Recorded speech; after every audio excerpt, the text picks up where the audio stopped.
tompoko vavy no iarabana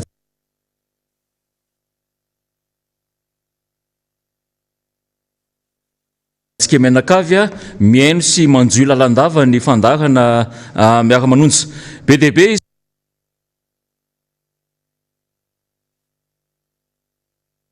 isika no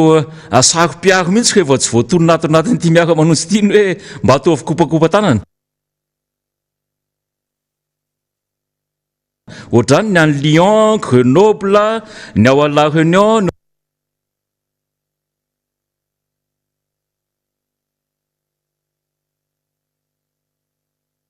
au Paris, ny any Allemagne, hatrany Koety, betsaka tsy tambo isaina saika manerana an'izao tontolo izao.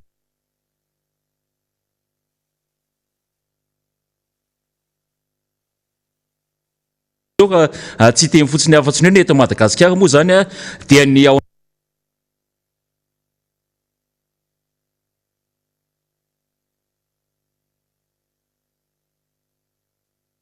anatin'ny faritra 20 mihitsy no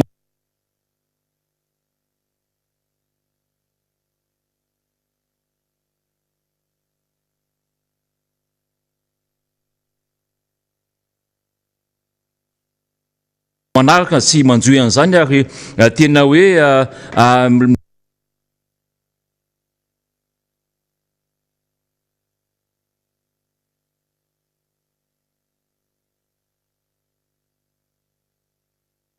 lasa ady hevitra mihitsy ny hoe zavatra resahany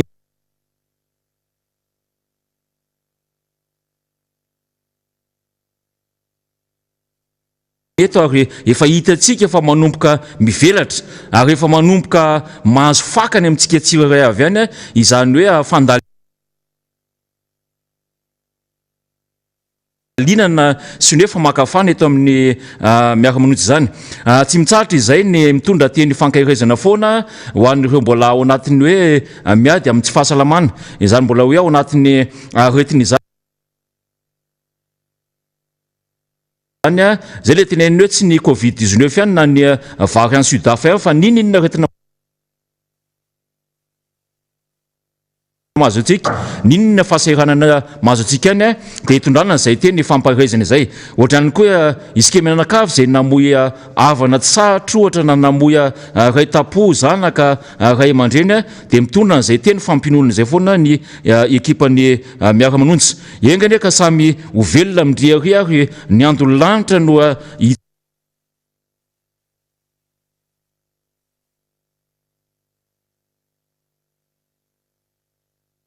tsinjo atsika sy toy anozy asika ny tokantranontsika mba ho sosiny tsara no iaina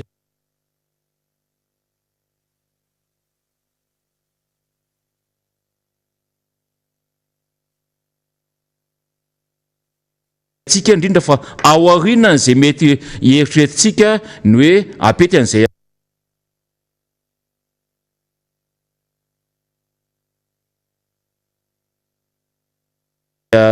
fiainantsika izay mbola hitondra ny teny famelabelariny eto moa ny tena fa efa tafiditra ao amin'ny antso an-tariby ao ny zoky vonso Andrenjato ka mahazo miditra avy hatrany anao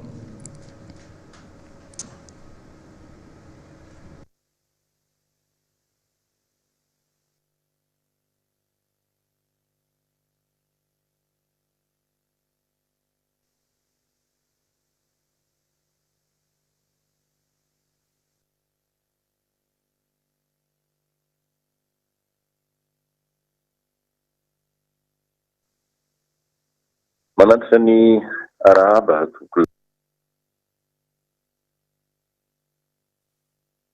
ny Prime Ministre Churchill tamin'izany fotoan'izany Prime Ministre Anglisy nahasika niadana ny arahaba raha sy hoe alaraka ity Miara Manonja General de Gaulle manoloana ny ady varotra ny fanaovana tamin'izany fotoan'izany ny General de Gaulle izay tena babo tanteraka raha vao mahakasika any Madagasikara tena tiany Madagasikara ka izany no mitsidihany matetika ity nositsika ity izay raha teo no atao hoe passation de service eo amin'ny frantsay izay efa niainga hatrany amin'ny General Galeny tsara i Madagasikara. Na dia very teo ampelantanany azy ny fahefana tany Frantsa dia tsy nasakanazy tsy hitsidika ny Madagasikara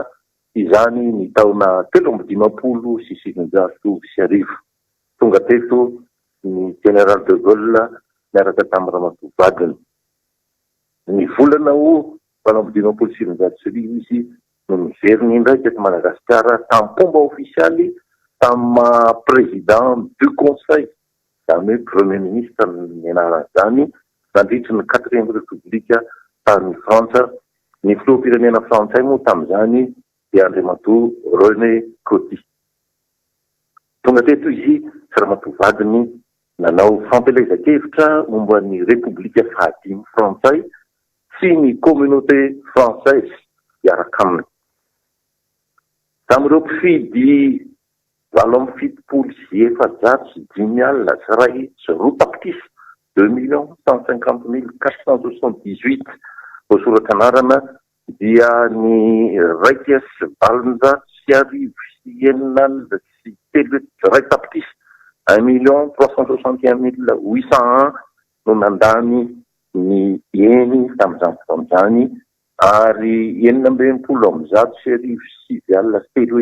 391,170 no nandà,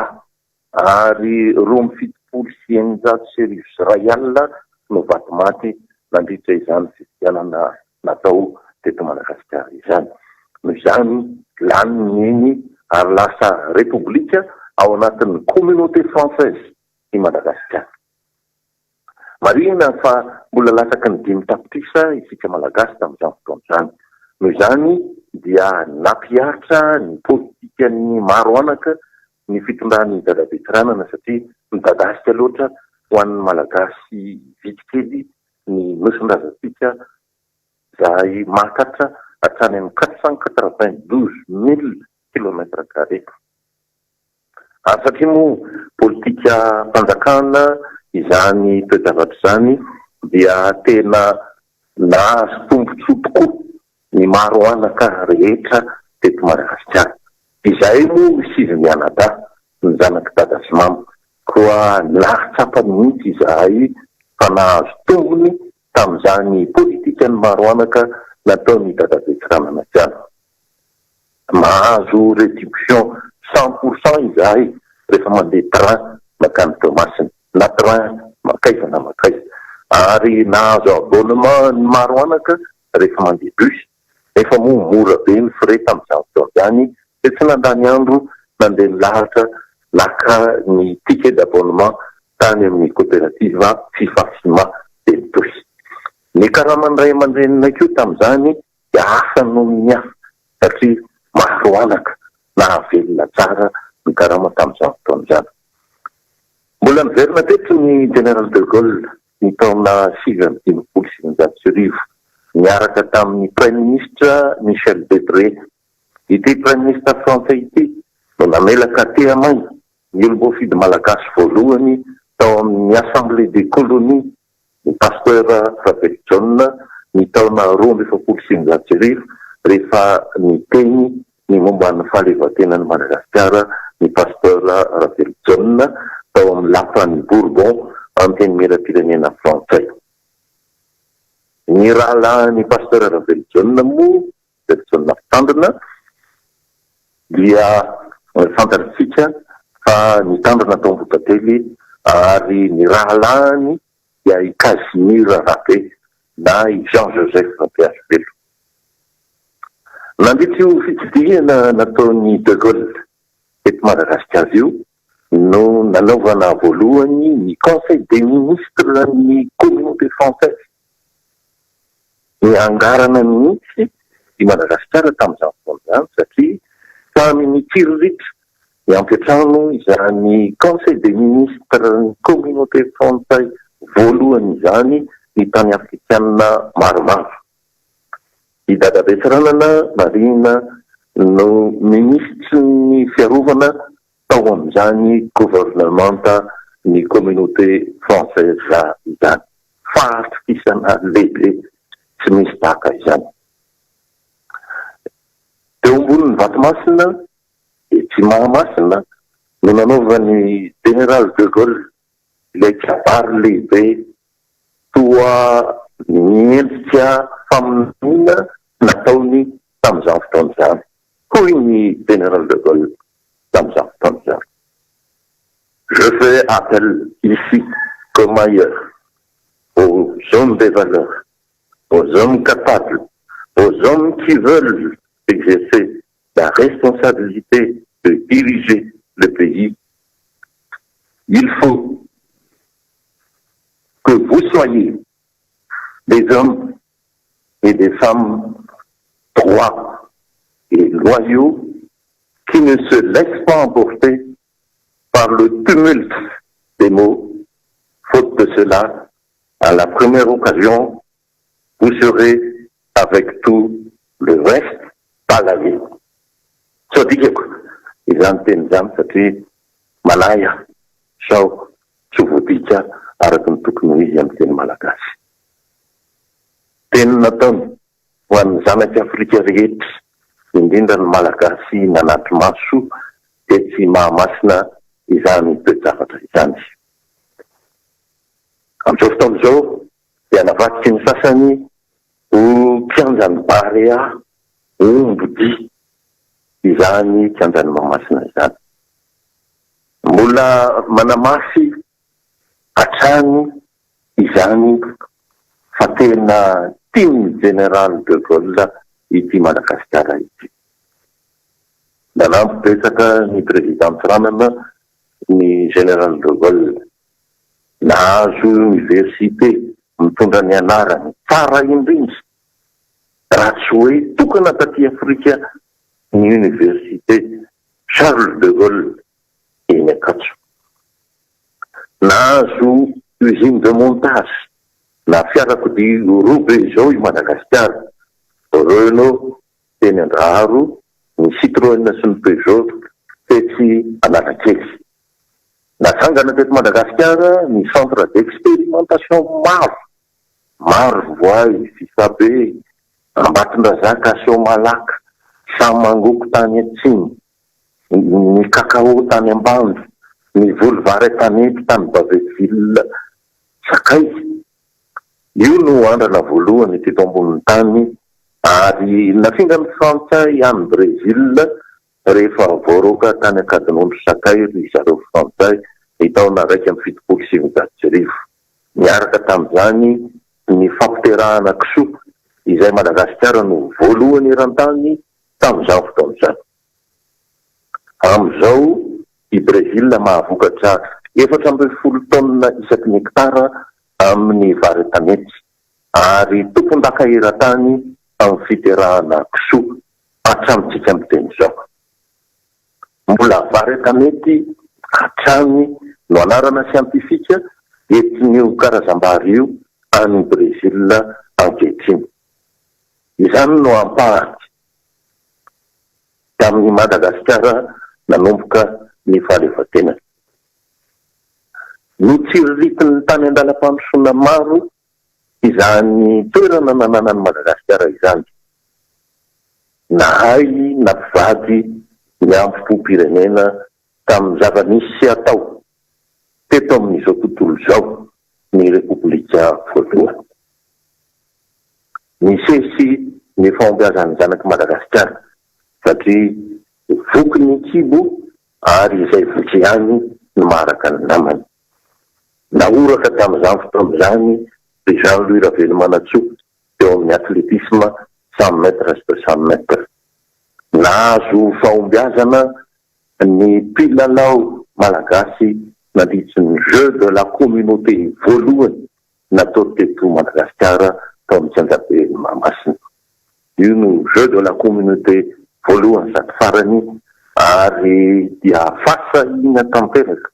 no nentin'ny filoha filoha tamin'izany fotoana izany nandray izany lalao lehibe izany satria 700 eo ireo mpandray anjara ary 740 ny firenena namafiny antso. Teo Mahamasina avokoa araky ny nambara nataony lalao ary ankoatra ny fifaninanana ara-panatanjahantena dia nahavariana ny vahiny Ninja, ny tsenan'Anjoma teo Analakely. Manerana ny avenue de l'Indépendance manomboka eo amin'ny Glacier katreny Diara any anelakelaky ny lalana andrenam-pomerina rehetra iny no atao hoe tsena malalaka lehibe teto Antananarivo renivohitra isaky ny zoma ho an'ireo ankizy izay taranaka faramandimby ateo aoriana tsy nahatratra izany.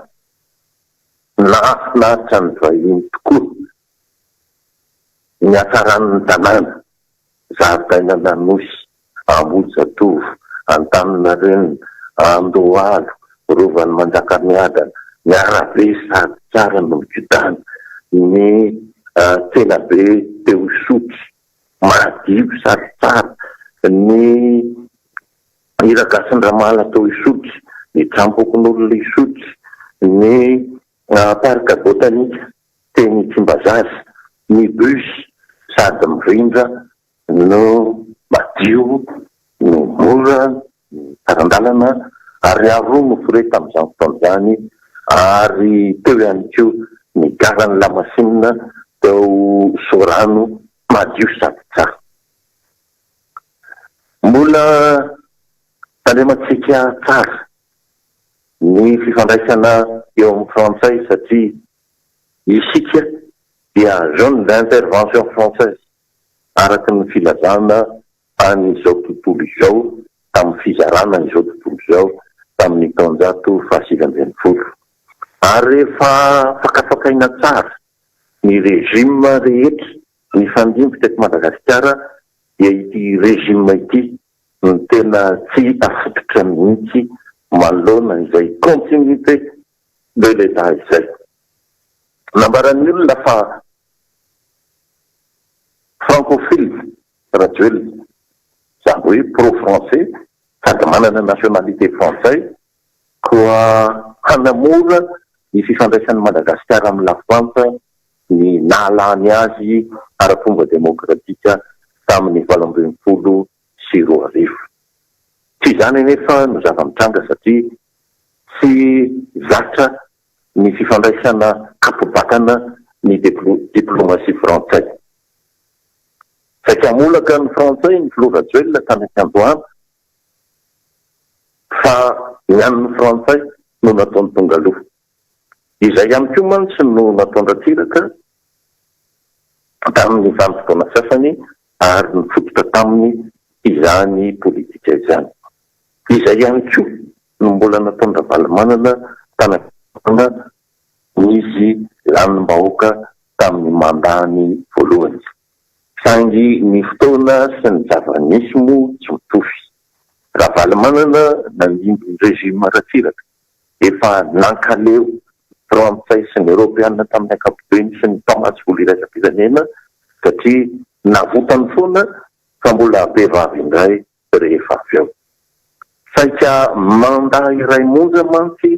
no azon'ny amiraly dia vitany aminy raha tsy tonga ny FMI tamin'ny 2,700,000 nanotry naingana ny toekarem-pirenena teto Madagasikara. Ny FMI mantsy dia an'ny frantsay ny fitantanana azy raha toka an'ny Amerikanina ny Banque mondiale. Rajoel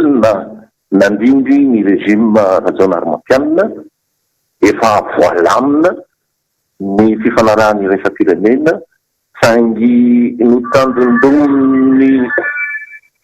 fifidianana 2024 dia maika tsy fangana ny rejima rajaon'armapianina nandeha tany Chine sy niera tamin'ny mpiara-miombonantoka dia noverezany zala. Ny hevitra izany ny filohan'ny Rajoel hanao kapobakana fa tsy mahay daholo ireo rejima teo alohany ka ataony amin'ny fanaovana azy amin'izay ny raharaha eto Madagasikara. Avy hatrany Rajoel dia niady tamin'ny mpamatsy vola ary hevitra mahazo atao mampandroso samirevy an'ny Madagasikara tsy mila n'izanisy. Fantany fa na ny firaisana sovietika azy rava noho ny politika ny fiboana tasy nefa fanjakana 5 no nandrafitra izany firaisana sovietika izany. Ny rosianina amin'izao fotoana izao no ambaran'ny mpanao stratégie hoe mamofo, izany hoe feno petrôly ao akibon'ny taniny ao. Izy no manana solotany be indrindra eto ambonin'ny tany, efa mbola tsy tena trandrahany akory ary izany. Mangina fotsiny ny diamant, ny gaz, ny arena akibon'ny tany maro ao amin'io Rosia amin'izao tsika miteny izao. Ny arenan-dranomasina moa dia anisan'ny manana zone d'exploitation exclusive. Betaka indrindra eto ambonin'ny tany ny rosianina nefa rava ihany. Rava miaraka tamin'ny firaisana sovietika ny tsenan'ny Comecon. Ny filoha Ravalomanana no heverina fa olon'ny Amerikanina ary somary lavidavitra ny Paris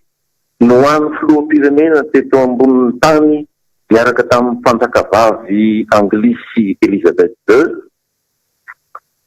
No notoloran'ny fanjakana Frantsay ny mari-voninahitra Grand Croix de la Légion d'honneur.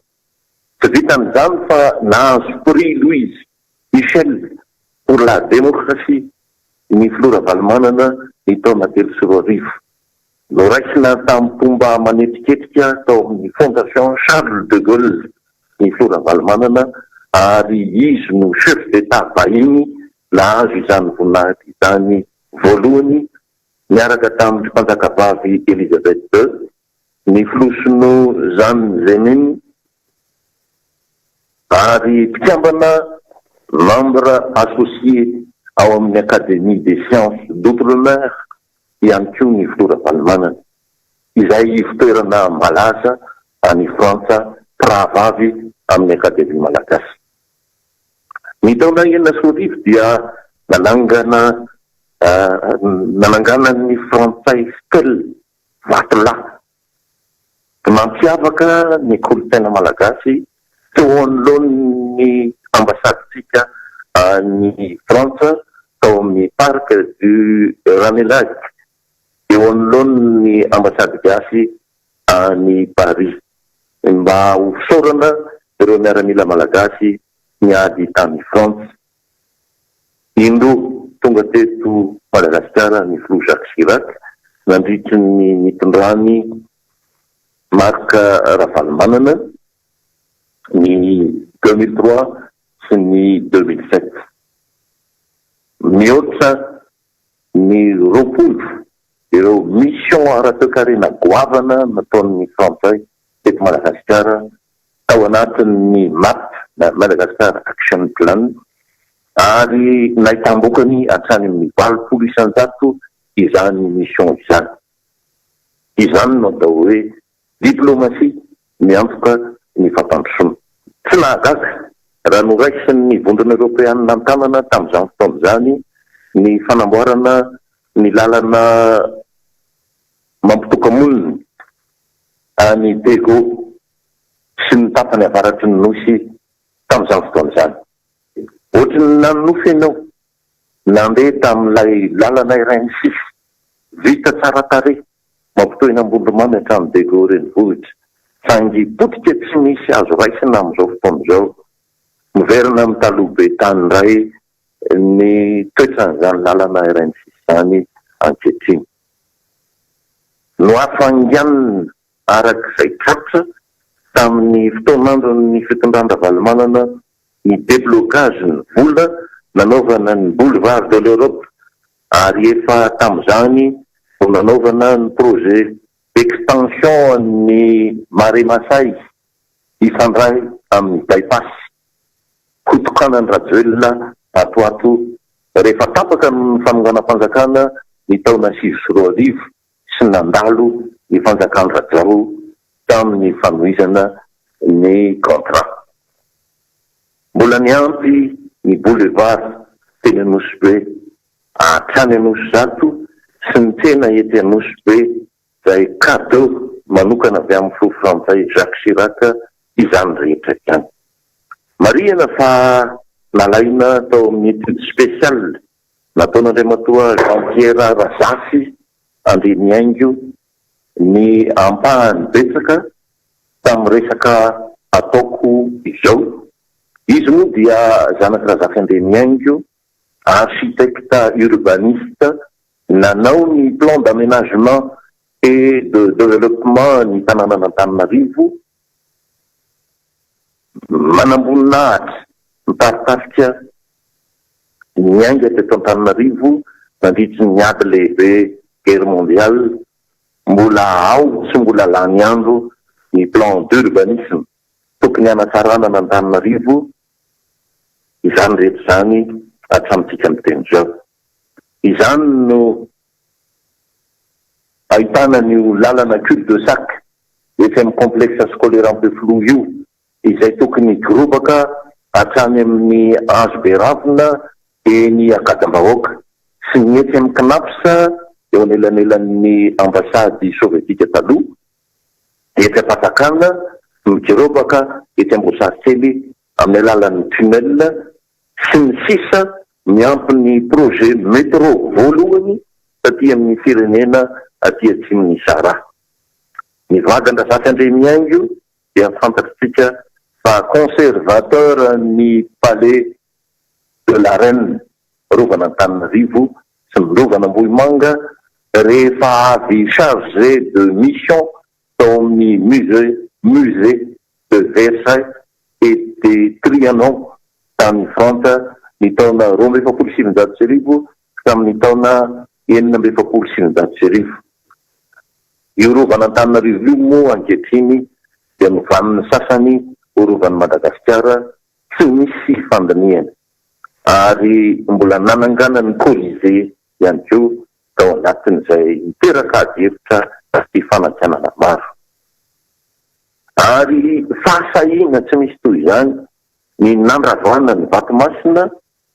Mahamasina tany Mahamasina. Karazany hoe very tadipotra ny malagasy midikan'izany, ko angamba izay no mampitaontaona sy mampitonantonana ny mpitondra voan'ny tamberitany toy izao mitranga ankehitriny izao. Izay no kely fantatro tamin'izao maraina izao, dia mametraka ny veloma manam-potoana Douglas Sidapras.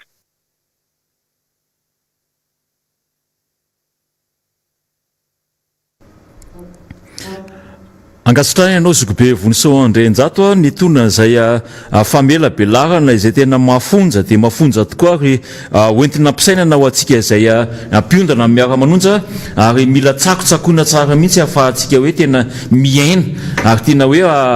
mandray mihitsy an'izay hoe tiana ho fantatra ao anatin'izay famela belarana kevitra izay. Efa eto anao namana solom-bavam-baoaka député n'Ambanivohitra miarabanao tonga soeto amin'ny fandarana indray amin'izao maraina ny Alarobia izao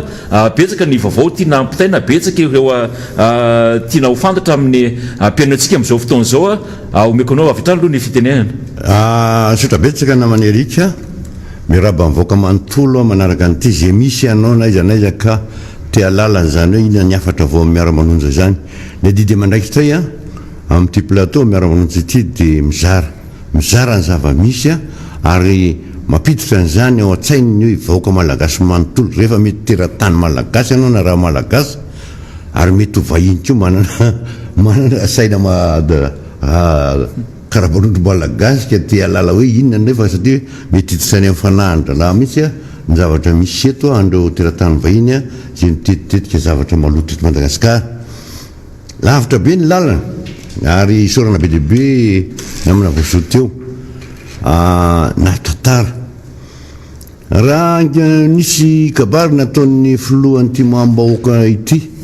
sy ireo mpanohana azy dia raiso ho anareo raha afatra zany raiso le afatra nataon'ny namana voso teo andriamato Voso Andrenjato ex ministre ex député raiso fa tena zavatra mazeva tsakotsakona zay hoe inona moa zany hoe homme d'état zany averenindreo mandeha dia averenindreo mandeha dia eninareo i zavatra iny satria zava-dehibe ho an'ny fiainana malagasy namana Erika zavatra nyteneniny Voso Andrenjato teo. Fandroantsika dia somary lavitavitra ny dia fa raha mba nandalo any Antaninarenina omaly ary gaga sady talanjona mitoby tao an-tsaika zavatra maromaro a tamin'ny sivy sy roa arivo satria nentina ny ingianana nanao osana nampetsehana n'le vahoaka le toetsena manahirana be manamorona ny zavatra tsy misy dia nentina teo Ambotsiroatra fa nandalana Ambotsiroatra omaly vahoaka malagasy izany dia hoentiko aminao ty zavatra ty tao amin'ny 13 mai nanaovana oeraoera tamin'izany osana fa hiakatra ny Ambotsiroatra isika dia nilaza moa zany maramila fa hoe zone rouge Ambotsiroatra satria palais présidentiel variny ianao fa valiny teo ihany na inoko tamin'izany fa hoe tsy an'ny fitondrana malagasy na fanana ny fanjakana malagasy Ambotsiroatra fa fanana ny commune Antananarivo fa averiko ny mandeha tsy fanana ny firenena malagasy na fanjakana malagasy a ny lapana Ambotsiroatra fa an'ny commune Antananarivo varina ry aty omaly fanovana endrika le Ambotsiroatra nasiana trano ny takonana le Ambotsiroatra maizy azy aizadiny nefa fa zay nge manahirana teo ny fanovana zay mahasampona sy manahirana ny fireneny ty zay nge mba mahatonga hoe mety tsy tian'Andriamanitra mihitsy ty fireneny ty mpitondra mamboako reto tsy miaraka aminy satria natodiny zavatra nataon'ireo fahiny ary nanangana an'ireny dia io izy io dia nitakonana ary ny zavatra manahirana dia nazahoana feo ihany le izy hoe izy ny tena tompony ty marché ty dia fianakaviany zalaministra ao anatiny ihany zay zany le combine zay mahafinaritra zay fa hoe rehefa tonga fitonantsika dia tonga tsika hiara isosy a hiara ina dia natao le izy dia inona zao ny tombontsoa azonao ho anareo manaloka tanteraka le Ambotsiroatra zay nahitanao zany Ambotsiroatra zany ohatrany hoe anaty rova tantara fahiny zany eran'ny carte tao anatin'ny carte postale raha zao tontolo zao mahita ny sarina Ambotsiroatra io dia inona ny fahafinaretana sainareo nanao ny zavatra io tsy haiko na ohatra ka resaka commune nresahana commune Antananarivo voatra ny tompon'ny trano sy ny tany ho atao lapa ho an'ny gouverneur ave io sa atao toeram-piasany nga ty vazahanareo ty nga be ny tanàna satria raha ny commune io a tsy tokony hiditra ho lapa ny filohampirenena fa ny amin'ny filohampirenena fa natsangana tsara tare ny avoloha manalasana ary zavatra manahirana ny mieritreritra zany hoe vola tsy tokony firy miliara nanaovana an'io dia atao fafikatsan'ohatran'io ve inona ny problema napetrahanao mivakoka malagasy ho anareo mpitahiry mivakoka sy anareo ao amin'ny akademia malagasy atodika aminareo lay saina mba inona mba niteneninareo amin'ny zavatra io fa samy manao sepatana ve dia io atao zay mahametimety dia nitana maka ny Antaninarenina tatazamo Ambotsiroatra tazanao tsony dia inona ny dikan'io anaovana inona io somary manahirana ary zay nitaritako isay malagasy hoe mba alohantsika mba hiara hitodika ny zavatra mihitsy tsakosakoy tsara dia rehefa atsoatsy a avoay amin'izay zavatra marina dia ho hitanareo avy ato Antananarivo a dia hidina kely maka ny fianaratsoa satria nahita zava-baovao atany tadidiko tsara tamin'ny CVO nareo io fa délégation manjatony amin'ny manjatony cortège tsisy ohatr'izany roplanina hélicoptère nakany fianaratsoa nametrahana ny CVO fa ity ny tena vojaina ho an'ny malagasy kabarina na mahatonga mambahoaka moa tamin'izany dia zay tsy resy lahatra zany ary tena hoe badona mihitsy mangany niainao ny zavatra io rehefa tsy lany le CVO tsy nandeha tsony a nitsangana nitodika ty namako tena namako a nga gouverneur député lova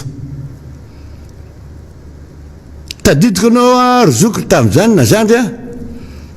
fa nanao eraoera be mihitsy tamin'ilay izy hoe ty ny mahasitrana tika dité fianaratsoa ohaty matsiatra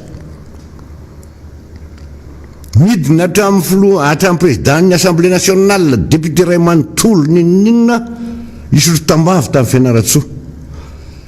gaga nga gouverneur fa izy nitarika hoe tena ity no anasitrana atsika nitsindrona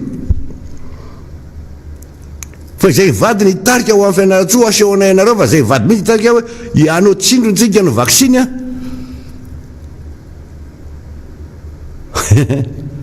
somary mea fa rehefa inona ianao a dia inona dia rehefa inona indray ianao dia inona satria zay apetrao tsara fa ny mpanohatra no nitarika an'io zavatra io niaraka tamin'ny président Valmanina tsy maintsy vatao vaksiny ary rehefa nodikodina teny ndraky filomam-bahoaka nodifanina teny dia nitodika kely nanao karazany ankadasitra ihany kango tsy fantatra zay nahavo azy fa ray manontolo taririny tao ministère fahasalamana zay le hoe maiza miara-miasa amin'ny anvelany fa ianao tsy mikompona ito Madagasikara manahirana ary mampime dia io atao ny problème kely amiko dia mbola mitodika amin'ny ministère fahasalamana rehefa mijery ao anatin'ny publicité anareo ao anatin'ny reny amanjery reny zay mahatonga le vaksiny anahirana tsolany sa tsolany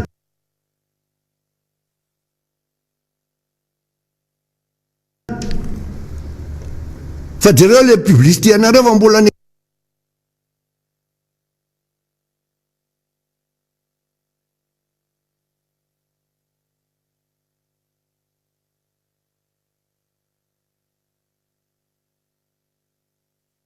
zay 40 taona miaka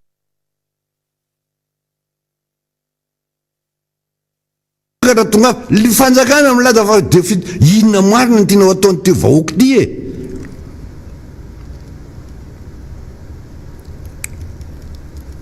any aminay ihany a rehefa no famadihana ka tonga ianao asaina dia samy mahatsona daholo ny olona vafa invité rehetrarehetra vahoaka fokotany ary efa farany a tsy lany ny reambolany rehefa mbola betsaka dia milaza izy hoe tokava zay mbola tsy ninana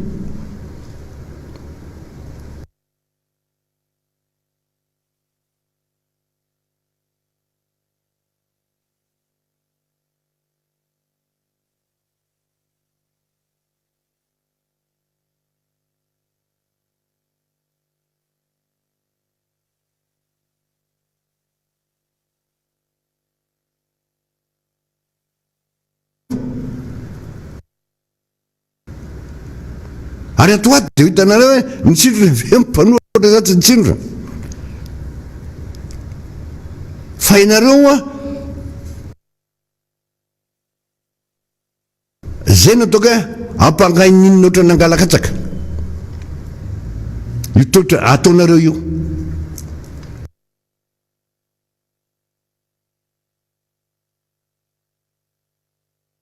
zany tsy manana zavatra resahana efa lany tanteraka le jaborabavana io foana no atao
ke tsara ny zato isan-jato ao anatiny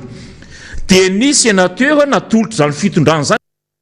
na ny mpiara-dalana aminy tsy misy mpanohatra ao na iray azy na dia lazaina aza fa hoe asiana sezan'ny mpanohatra ahoana moa mampitombona an'izany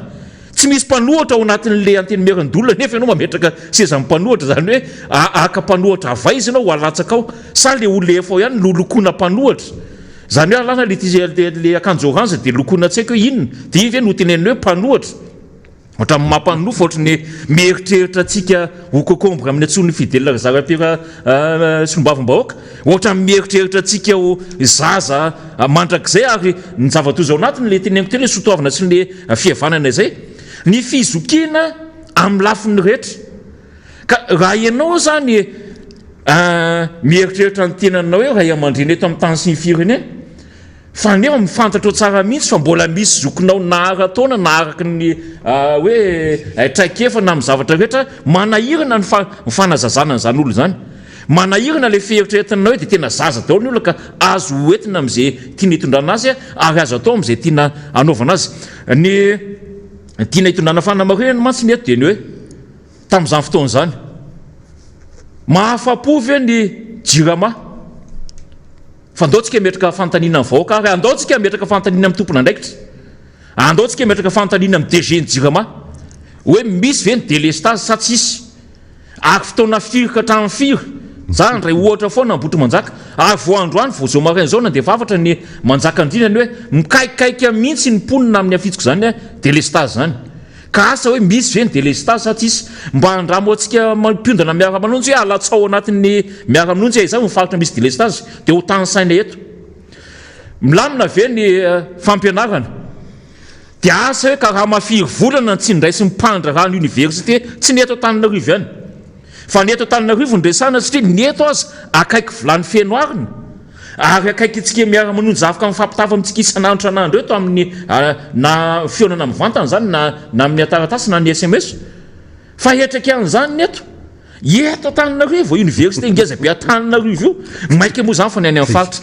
ny ao anatin'ny fitsaboana ny resaka vaccine ianao teo honorable monsieur le député ny resaka fitsaboana nisy maty ve teto sa tsisy maty fantanina ngeza be apetraka zay tsy manana ontsy sa hoe tsy effroyable zay ka azo anakomana ny hoe mandeha ny fitsaboana fa satria tsy effroyable ilay esan'olona maty miolotra amin'ny firenena maro vahoaka ao aminy dia reny nanaovana fampitana fa izay le ozaka le kolotsaina sy sotoavana malagasy zany rehefa maty dia tena zava-doza amin'ny malagasy ary anisany hoe alavirina lavitra mihitsy zany hoe fahafatesana zany raha mbola azo ataony hoe samby velona eto tany zany hoe ny tena moa tsy mpandahatra fa alahatra dia na io fasany levenan'io aza monsieur le député izay mahatonga an'io alefa any amin'ny saro-dalana alefa lavitry ny tanàna satria tena hoe mba ho tena sarotra mihitsy ny lalana makany amin'izany fahafatesana zany mba ho tena hoe lavitra ny fiarahamonina mihitsy zany atao hoe fahafatesana zany ka na dia reza zany ny maty eo amin'izany fiarahamonina malagasy zany dia mbola ametrahana ihany fombafomba ametrahana mihitsy mahamasina n'lay olombelona ametrahana mihitsy ny asin'lay razana tsy hoe rehefa maty iny dia adaboka fotsiny tsisy fomba tsisy ninina fa ny androm-pasina na ny amoahana an'io fasana io azy mbola misy fomba mba tsy sanatry mivavahanaraka koa ny avataorina zany rehetrarehetra zany no iresantsika hoe isika ngeka manenjika ny randrana tsy manendrika anteny isika ngeka manao tao foana ny raindray totra misy zavatra zimbazimbaitsika totra misy zavatra tsintsy ny avitsika kanefa ireo ozy ako tanyrem-boalohany le hoe ireo le mahagasy atsika ireo nampahalaza atsika ireo mampiavaka atsika eo an'izao tontolo zao tamin'izany fotoana zany ara-tantara tsy nisy mihitsy lalàna fitsarana miatra be ohatra n'izao mte ary ny zavatoza arakaraky ny alantsika tao anatin'le fomba atsika no nampirongatra ny ratsy eto amin'ny tany sy ny firenena tamin'izany fotoana zany ozy ako raha nanontainombo mivadika azy tsy misy maka satria voaja ilay lalam-piaramonina, voaja ilay rafim-piaramonina, ary indrindra voaja ilay fifanajana ao anatin'ny rafim-piaramonina. Tsy nisy misy tamin'izany fotoan'izany hoe be ny tanàna solombavomboaka sy ny etsetreetsetra, fa ao anatin'ny tanàna dia misy olona tohiteny mivoaka ho azy ao anaty fiaramonina, ary ireny olona ireny no alain'olona fitaratra. Ireny ray aman-dreny na zoky ampahalalana sy ampahendreny ireny, ireny no maso mandidy eo amin'ilay vohatra misy azy. Saingy indrisy amin'izao fotoan'izao olona tsy fantatry ny fiaramonina no apetraka ho lehibe amin'ny fokotany. Io ny tena akaiky vahoaka indrindra tsy namana solombavomboaka. Dia lasa misy disadisa manomboka any amin'ny fokotany ary tandremo, fa manomboka any amin'ny fokotany lasa commune, lasa district, lasa région, ary lasa firenena rehefa avy eo. Ka raha izany aza ny tsy voajerentsika ny any amin'ny fotony izay, izay le mampanitrikitrika ny tena, izay mampasarompiaron'le magasy anao, le mampahenao anao mihitsy. Izay zany no hitako hoe mampivoana ihany koa antsika amin'izao. Eritrereto tsara ny nazo ny filoham-pirenena teo aloha Marc Ravalomanana. Tsy hiditra amin'ny resaka lalàna, fa andao hiditra amin'izay hoe sotoavina mahamalagasy izay fotsiny. Zoky ray aman-dreny na amin'ny taona, na amin'ny fahendrena, na amin'ny fahalalàna, ary zoky ray aman-dreny indrindrandrindra efa nitantana ny firenena, efa nitondra vahoaka malagasy tao anatin'izany fitantanana izany, ary anisany mba nitondra fanovana nefa mba anisany nitondra fampandrosoana, ary nipaka betsaka mihitsy aza tany amin'ny hoe tontolo ambanivohitra sirokoloka madinika tamin'ny fampianarana. Dia mba jerevy le olona manakana azy sy manao tsinitsinina azy nitondra fampandrosoana. Izay loha zany le kolotsaina raha ohatra ka io fotsiny azy notondrantsika sy ampitaintsika sy ampianarantsika amin'ny fiainana andavanandro, efa miova ny fiainantsika fa ny zavatra mampiazakazaka antsika. Izay loha zany le kolotsaina raha ohatra ka io fotsiny ary fanomezana vahana sy ny sehatra vahiny teo zava-doza satria iny hitantsika iny kolotsaina vahiny, fa ny zavatra mampiazakazaka antsika ka tsy teo tonga amin'izany Miara Manonja, ary ny fanomezana vahana sy ny sehatra vahiny fitaizana mamoeratra ohatran'izany Miara Manonja vahiny. Tsy teo tonga amin'izany kolotsaina tsy teo tonga amin'izany zany Miara Manonja, fa mamery ny dohany mihitsy ary mamery ny foty mihitsy ary mamoeratra ohatran'izany ampitiavana sy ampanatretena ny fiarahamonina malagasy namana solombavomboaka. Tsy nahatsikatsika zany Miara Manonja, fa mamery ny dohany mihitsy ary mamery ny foty mihitsy ary azo atao hoe satria zany président Ravalomanana zany dia nanana ny mampita ampitiavana sy ampanatretena ny fiarahamonina malagasy nambahoaka sy ny zavatra rehetra. Fa raha nresahanao teo iodina vetivety amin'ny zavatra nresahanao teo erika namana solombavomboaka, niresaka hoe fonctionnaire ny akatso niresaka ministère amin'ny fampianarana, niresaka ny ataon'ny fahasalamana.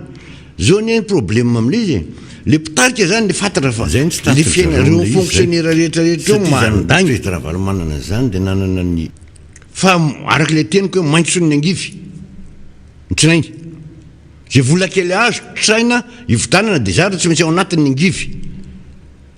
satria zay mahabebe anina an'izy zay ny lazay. Fa rehefa tratran'le nahazo andraikitra sy nomena fahefana sy mpanao eraoera miaraka amin'le fitondrana dia manao bala rivotra ny be dia be. Ny antony tenako amin'le bala rivotra dia mody makany ny olona fa tena tesitra, satria miatra amin'eny le tsy fananana,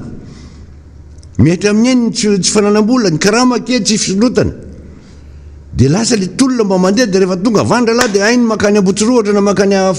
Iavoloha, le tompona andraikitra mba nomena zany dia eo izy mody fanina avany ny veriny ho atsaraina ny antsika fa iza matahotra nareo. Miala 5 volana zay mahatonga an'io hoe folo volana tsy manay karama io. Fa ndresaka CNA ianao teo erika avy any Ambotsirohatra dia nidina nakany amin'ny CNA dia ozy ty trano be ty taloha zao mpiasa ato anatiny, zao sénateur ato anatiny miasa reo taloha, fa izao izy 5 no anatin'io trano be io. Dia rehefa mamijery ianao any an-trano mijery an'le zavatra adinian-drareo 5 menada ao anatin'ny trano be io, dia misy seza manjatony amin'ny manjatony mipetrapotsiny. Dia mba lasa ny saiko andreo matoa filolaam-bahoaka mamim-bahoaka sy anareo mpiaradia miaraka aminy, tsy alova ireo seza be dia be ireo omena mba meo anay ireo zarainay eny amin'ny zareo mpianatra any aminay mipetraka amin'ny moelon, atao inona fotsiny eo ireo le 5 ataovy miodikodina kely eo midevan'le io mindrareo le izy dia sisa mba meo anay fa ny any aminay raha matoa ministra ny fampianarana mbola mipetraka moelon ny akabetsaha mpianatra saza ny zaza malagasy zany ka mba mangataka zay omeo anay reo seza be deabe eo amin'ny tsenareo fa aloha anjaranay ny manao transformation ipetrahandreo zanaka malagasy zay ho avany ty fiainany ty fireneny ty atsoatsy miresaka am'izay anao namanyrika fa ty fireneny ty atsoatsy miresaka am'izay anao namany administration territoriale somary tsotraka eo amin'ny administration territoriale tenintsika teo zany maly teneny namana ianitra sy honorable ianitra sy honorable fidèle mikasika défense fa ato amin'ity ministère-ny intérieur ty ane ka loza amin'ny tataoko ato amin'ny tena fanaovana business sy fanaovana ny kolokolo rehetrarehetra isan-karazany loha teneniko aminao fa teneniko eto reto olony reto zany efa tsy tokony hiasa tsony efa taona maro ny administrateur tsy fantatra tsony nanao ny azy moa zany administrateur civil de classe exceptionnelle farany fa ny azy angamba fa tsy mantona efa tonga de amiral daholo reo satria ireo le tsy mahazo miala fa ireo le fanamboatra re amin'ny doublon natao ikarakara ny doublon reo raha misy ny ala tsy any am'seny any egny tena tantara maizina am'ty alabaty ato Madagasikara ty fa ato inona ny ato am'le tazomana any retoreto meko le anarana Rasoul-Maroul Célestin SG efa tokony efa tsy tankaratra amin'ny intérieur tsony inona ny tazomana azy eo madame Simone inona ny tazomana azy zavatra efa re olona reto toloniko reto tsy fantatra hoe inona reo zany le mpanao dibodo miaraka andriamato ministre mikarakara ny affaire rehetra mba ahafahana manao an'ity tantara ty raha vonony rina Théodore directeur général le madame Simone teo directeur général ny intérieur de tianay raha vonony rina Théodore directeur général à l'administration territoriale reny tena mpisoseo ry madame Yavlisy tia ny tena zava-doza ataon'ity madame Yavlisy ty fa reo le mpizara carte le carte de travail ho an'ireo étranger le nitenentsika raha tadidinao teto amin'ny Miara Manonja niteneniko teto hoe mitondra sacodo avant de investisseur de tonga de manana zao de varitra kiran'ilona sinoa re de mahazo carte d'identité reno firmy otrinina euro dollar amin'ny lalao ato fa zahoana mipetraka eto Madagasikara zany immigration zany tena lalao ao ny tena itoerany hoe ato fanamboarana zavatra rehetra ahafahan'ireo étranger mipetraka eto Madagasikara manao tsinitsininy eto reo ry sambo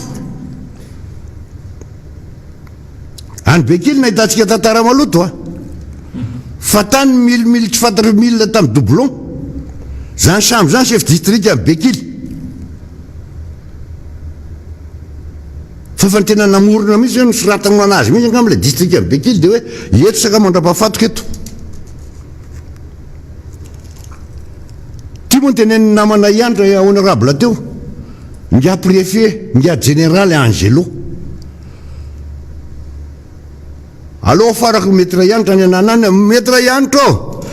i Angelo any sy préfet n'Antananarivo ka efa retraité koa amin'ny administrateur civil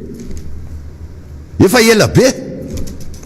zany efa sady tsy any amin'ny gendarme izy zany ny tsary fa io izy ao misy ny intérieur mialatsiny aminao ary zany fa tena tsy zaka le izy satria reto olony reto be de be eo amin'ny intérieur no mitarainy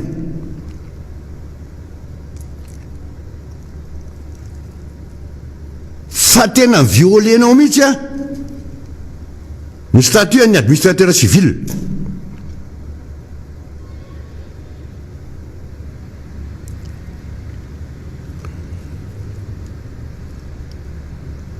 tena violena tanteraka fa ianao tia tsy nandalo enamina fanampiana tamin'ny andro président Ravaloma taloha zany fa contracteur tarizany contracteur atao dia namboamboarina dia nahazo napetraka atao ary-pahaizana mivoaka tany satria tokony any zany mivoaka fa atao amin'le nga lehibe mitantana an'le intérieur lehibe ay tsy eo le agnaty io tsy nazo an'le zavatra de davitra hitondra an'le tantara lehibe fa napetraka fotsiny a hitantana zay no natonga ny teny hoe violation statuen'ny administrateur civil zany a nataony nga ministre de l'intérieur mitodika aminareo a administrateur civil rehetrarehetra fa efa député tamin'izany fa président Ravalomanana nampiakatra ny karamanareo fa ny karamanareo tao amin'ny administrateur civil ny meniny avany hoe niraisana tamin'ny zareo banque mondiale dia kely fa tadidiko mihitsy tadidiko ny teny président Ravalomanana natsona ny administrateur civil ohatriny tokony karamanareo sa zany fahaizanareo a aminareo mivoaka tany amin'ny enamina natao fo asaigna karamanareo tamin'izany ka itsika to manahirana fa lazaina fa zao ka eo nareo dia ataon'ny olona fampiasana anao doublon fotsiny sy anao zay tsy mamety anareo any aizadino mbola tantara-mpetraka amin'ny statut-nareo zany nametrahana an'izany hoe zao ny grille-nareo zao mbola président Ravalomanana naon'io fa tsy natatiny teo aloha izy aizadino fa karaha mana administrateur civil tany aloha tany amin'ny andro président Ratsiraka natsiny izy a taiziko lasakaraha 2 millions FMG zany karaha mana administrateur civil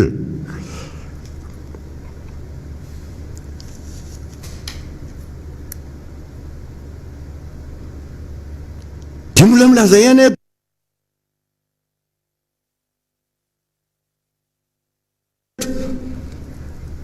fa noho ny disadria politika sy noho ny tsy fantako le izy ilianao ara monsieur le ministre tsy mivoaka teny amin'ny anamina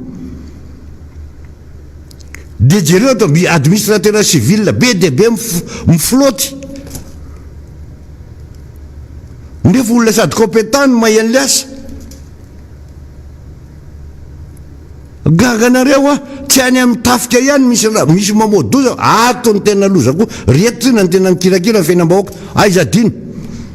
fa zany ministère-ny intérieur zany décentralisation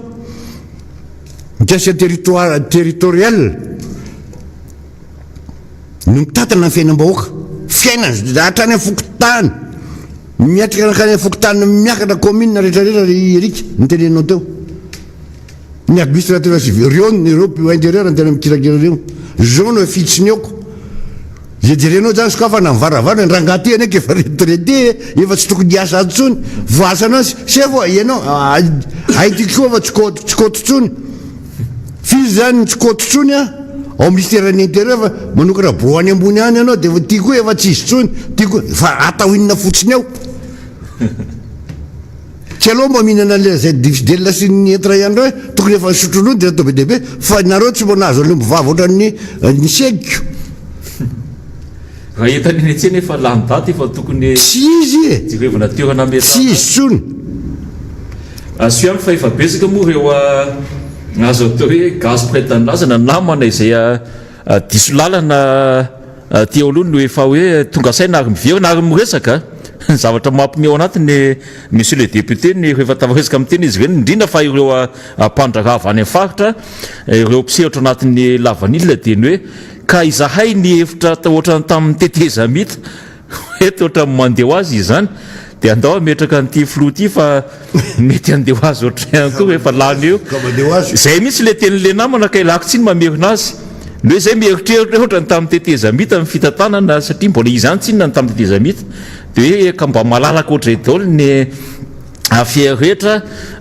kinanjo zay teneniko zay diso lalina satria rehefa ny zoina le izy mbola mandeha ho azy ihany fa saingy mpisehatra vahiny no manjakazaka ary io le mampikaikaiky ny mpandraka malagasy ndresaka ianao teo ny amin'ny hoe tsy mampahara-dalàna na misehatra ny hoe fivarotana ozy ianao mitondra kitapo kely avany reto sinosy ny ohatran'izany dia milaza ho investisseur etondrindra ny isarenany saintsika satria betsaka tokoa ireo mpiretan-drazana no mikaikaiky amin'ireny le hoe ampivarotra amoron-dalana ampivarotra anatina pavion zay nravana ny tsena ny BTB ny hoe efa niezaka nitsofoka tao anatin'izay ara-dalàna zay teo amin'ny fitantanany tanàn'Antananarivo teo aloha izay ny tanàna zay nitarehan'ny ramatoa Lalora Valomanana ny hoe efa niditra tao anatiny mba hoe miezaka ny manara-dalàna eo anivon'ny commune Antananarivo renivohitra fa ny mampikaikaiky andreo hatramin'izao dia ny hoe aika ireto sinoa eto bioriko reto zany amin'izao fotoan'izao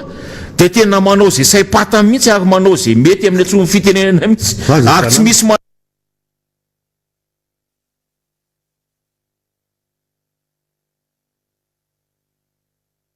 manara-dalàna zany ny akabetsahandreo tena nao antsoavo mihitsy ny namany mba saivonjery ny tompona ndraikitra rentirenty be avy hatrany nanatenany hoe orinasanatenany zavatra natenandreoinona ny zavatra misy dia izao hitantsika izao ny hoe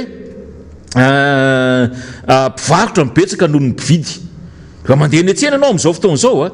tena ny mpivarotra mameno ny lalana mameno ny arabe ary reny tsy asa inona rehefa andraisana fanapa-kevitra intsony satria ireny le nampanantenana teo tsinona ireny lay lokalokana teo ary ireny lay niaro azy rehefa misy fotoana ka hoe sendra hidina solombamboaka ny hevitra fa amin'izao fotoana zao efa tsy antsony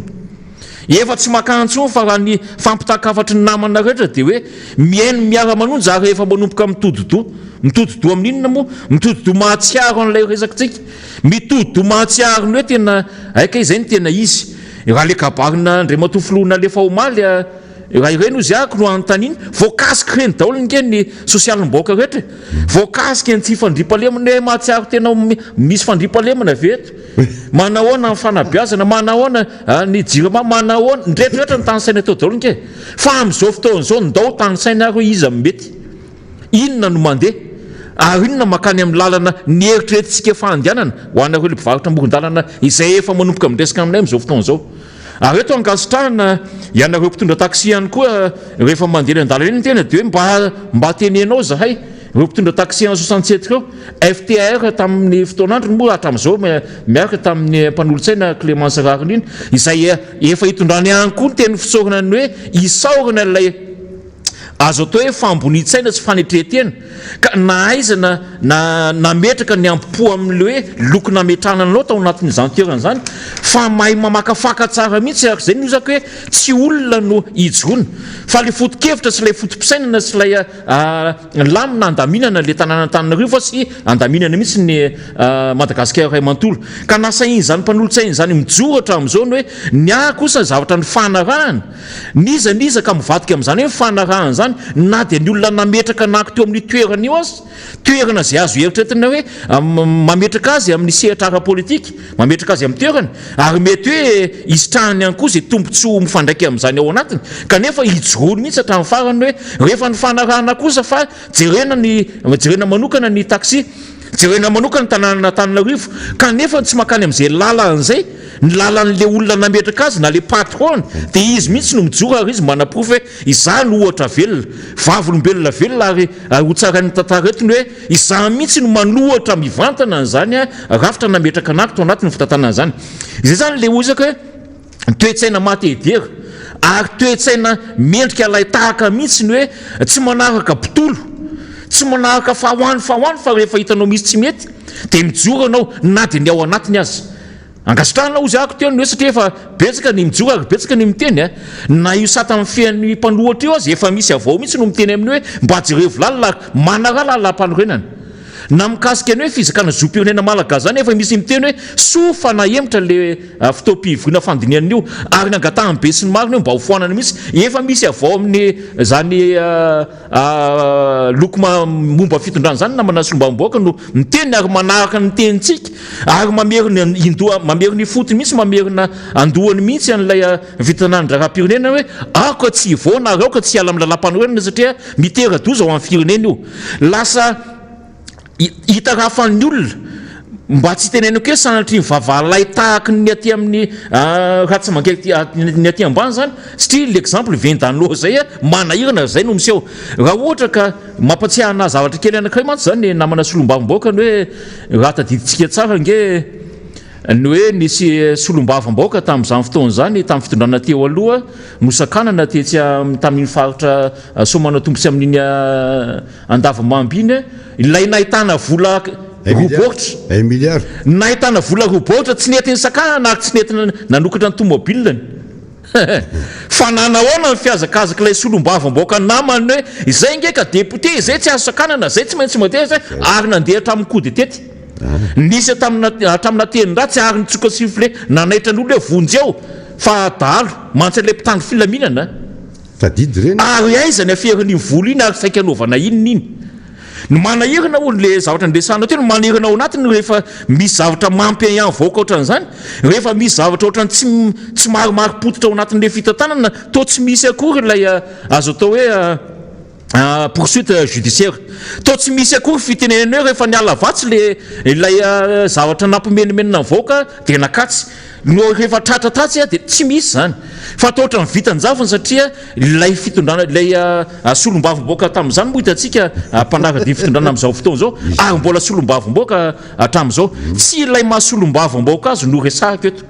fa amin'ilay fieritreretany hoe rehefa ny filoham-pirenena manana ny satany mazava tsara mihitsy araky ny lalàna no mivezivezy amin'ny tany misy azy dia lazaina fa hoe tsy maintsy sakanana ary tsy maintsy atao an'izao tsy maintsy atao an'izao fa rehefa izy ny tratrany lisy tamin'izany fotoana zany dia hainy tsara mihitsy ny niaro tena hoe izay dia miara-mentana ary tsy maintsy miaro ny solombavamboaka namana izay dia be dia be nefa rano moa zako dia veran-javany fotsiny teny hoe atao akory fa isika enoka andinga isika enoka atadidy an'izany tantara nisy teto amin'ny tany sy ny firenena zany marina tena marina tsiarana fa nampatsiaro an'izay satria ankehitriny ny fivorian'ny député na ny solombavambahoaka dia tsy eo amin'ny assemblée nationale fa ny anabakabaka zany hoe tsy hitanao ny assemblée nationale izy fa mijery fitaratra ary rehefa mijery fitaratra izy dia mijery zay lazainy any hoe inona no lazainy any no miteny hafa raha iteny ianao zao hoe raha nitatika izany zavatra zany dia zavatra hafa mety valiny tsy valiny fa zavatra hafa reny ny raisy ny olona hafa ry ohatra zany nahazo andrareo avany an-talàhy namana député fa sotra nareo fa nareo moa zany le mpanao eraoera dia jereo tsara ny tenyle premier ministre omaly to amin'le vision conférence fa ny azy areo tsara ny tantara hoa zay nametrahana an'le rangah io tao to premier ministre to primature fa efa tena arrestation no atao zao ny anesamanao zao zarary hoa tena teny amiko eto zaran'ireo ministre sy ny premier ministre eo ara tsy niakaboatra mifasafasy taminao ary mbola takinay io raha matompanina président ny assemblée nationale raha tianao ka hiverina amin'ny ondro eo anatin'ny assemblée nationale na eny amin'ny CCI vato reo ondronao reo dia averena amin'ny CCI ilay izy fa izy miverina aiza vela amin'ny resaka anabakabaka aiza vela amin'ny resaka azalo zay tsy resaka nao laza aminao ka hoe fitarana no resahanay tantaranay ny alahelo mahoaka eo dia rehefa tsy tianao valiana dia tsy valiana dia inona zany ataonay alohanay tsy miteny fampakarao nge dia hitanao hoe ohatran'inona voany zavatra mampalelo voaka hoentinay aminareo zany hoe ny tena fiainam-boaka ray manontolo hoentinay aminareo fa io tsy tantinareo zaranareo ary mibitaka mihitsy angamba mpikelika mihitsy any voaka atao hoe vitsy tia izay ny ady fa vita fa nitanareo zay olotry izy lery ambony ary hoe io président mamboaka aiko mikarakara fa izay matahotra reo fa io nge balarora sy ny karazany nentina anaovana an'io hoe vita ny ady fa elisany rehetrarehetra menakava melatsiny député akory an'laisany zay inona to afaty zay nahazo tany amin'ny tany tsy fantatra zay nahazo tany na nahazo valopy firy na nahazo valopy dia misaotranao monsieur le premier ministre dia ohatran'izay hoe fa afantaranao anatin'le zary fa ozy premier ministre hoe alova kely numéro 1 ty any jereo numéro 1 le bande io asivon-kature fomba fanao zany no menanao amin'ny terinanty fa tsy maintsy mirodorodo mandana mipetraka ery akaiky ny ery akaiky miditra ny primature ditanareo daholo le député akany ray aka mivalika sasarana satria tsy maintsy otsony ihany fa miteny an-tanànantanarivo anao da minarina dia manava nytolona mafy clémence ahoana moa tsy tilomana raha voalany ty filomam-bahoaka ty talogna dia nanampijalininy eny tao amin'ny commune tsy nisy volany meny ny fanjakana tamin'io fa dia hoe zay fahaizany ny asa nafahany nanodina tsy mbola nisy karamatara tao zao madio ve ny tanàna fahaizadiny fa voaniakany ny afilomam-bahoaka ty vazaha ty voalohany diovitsika ny tanàna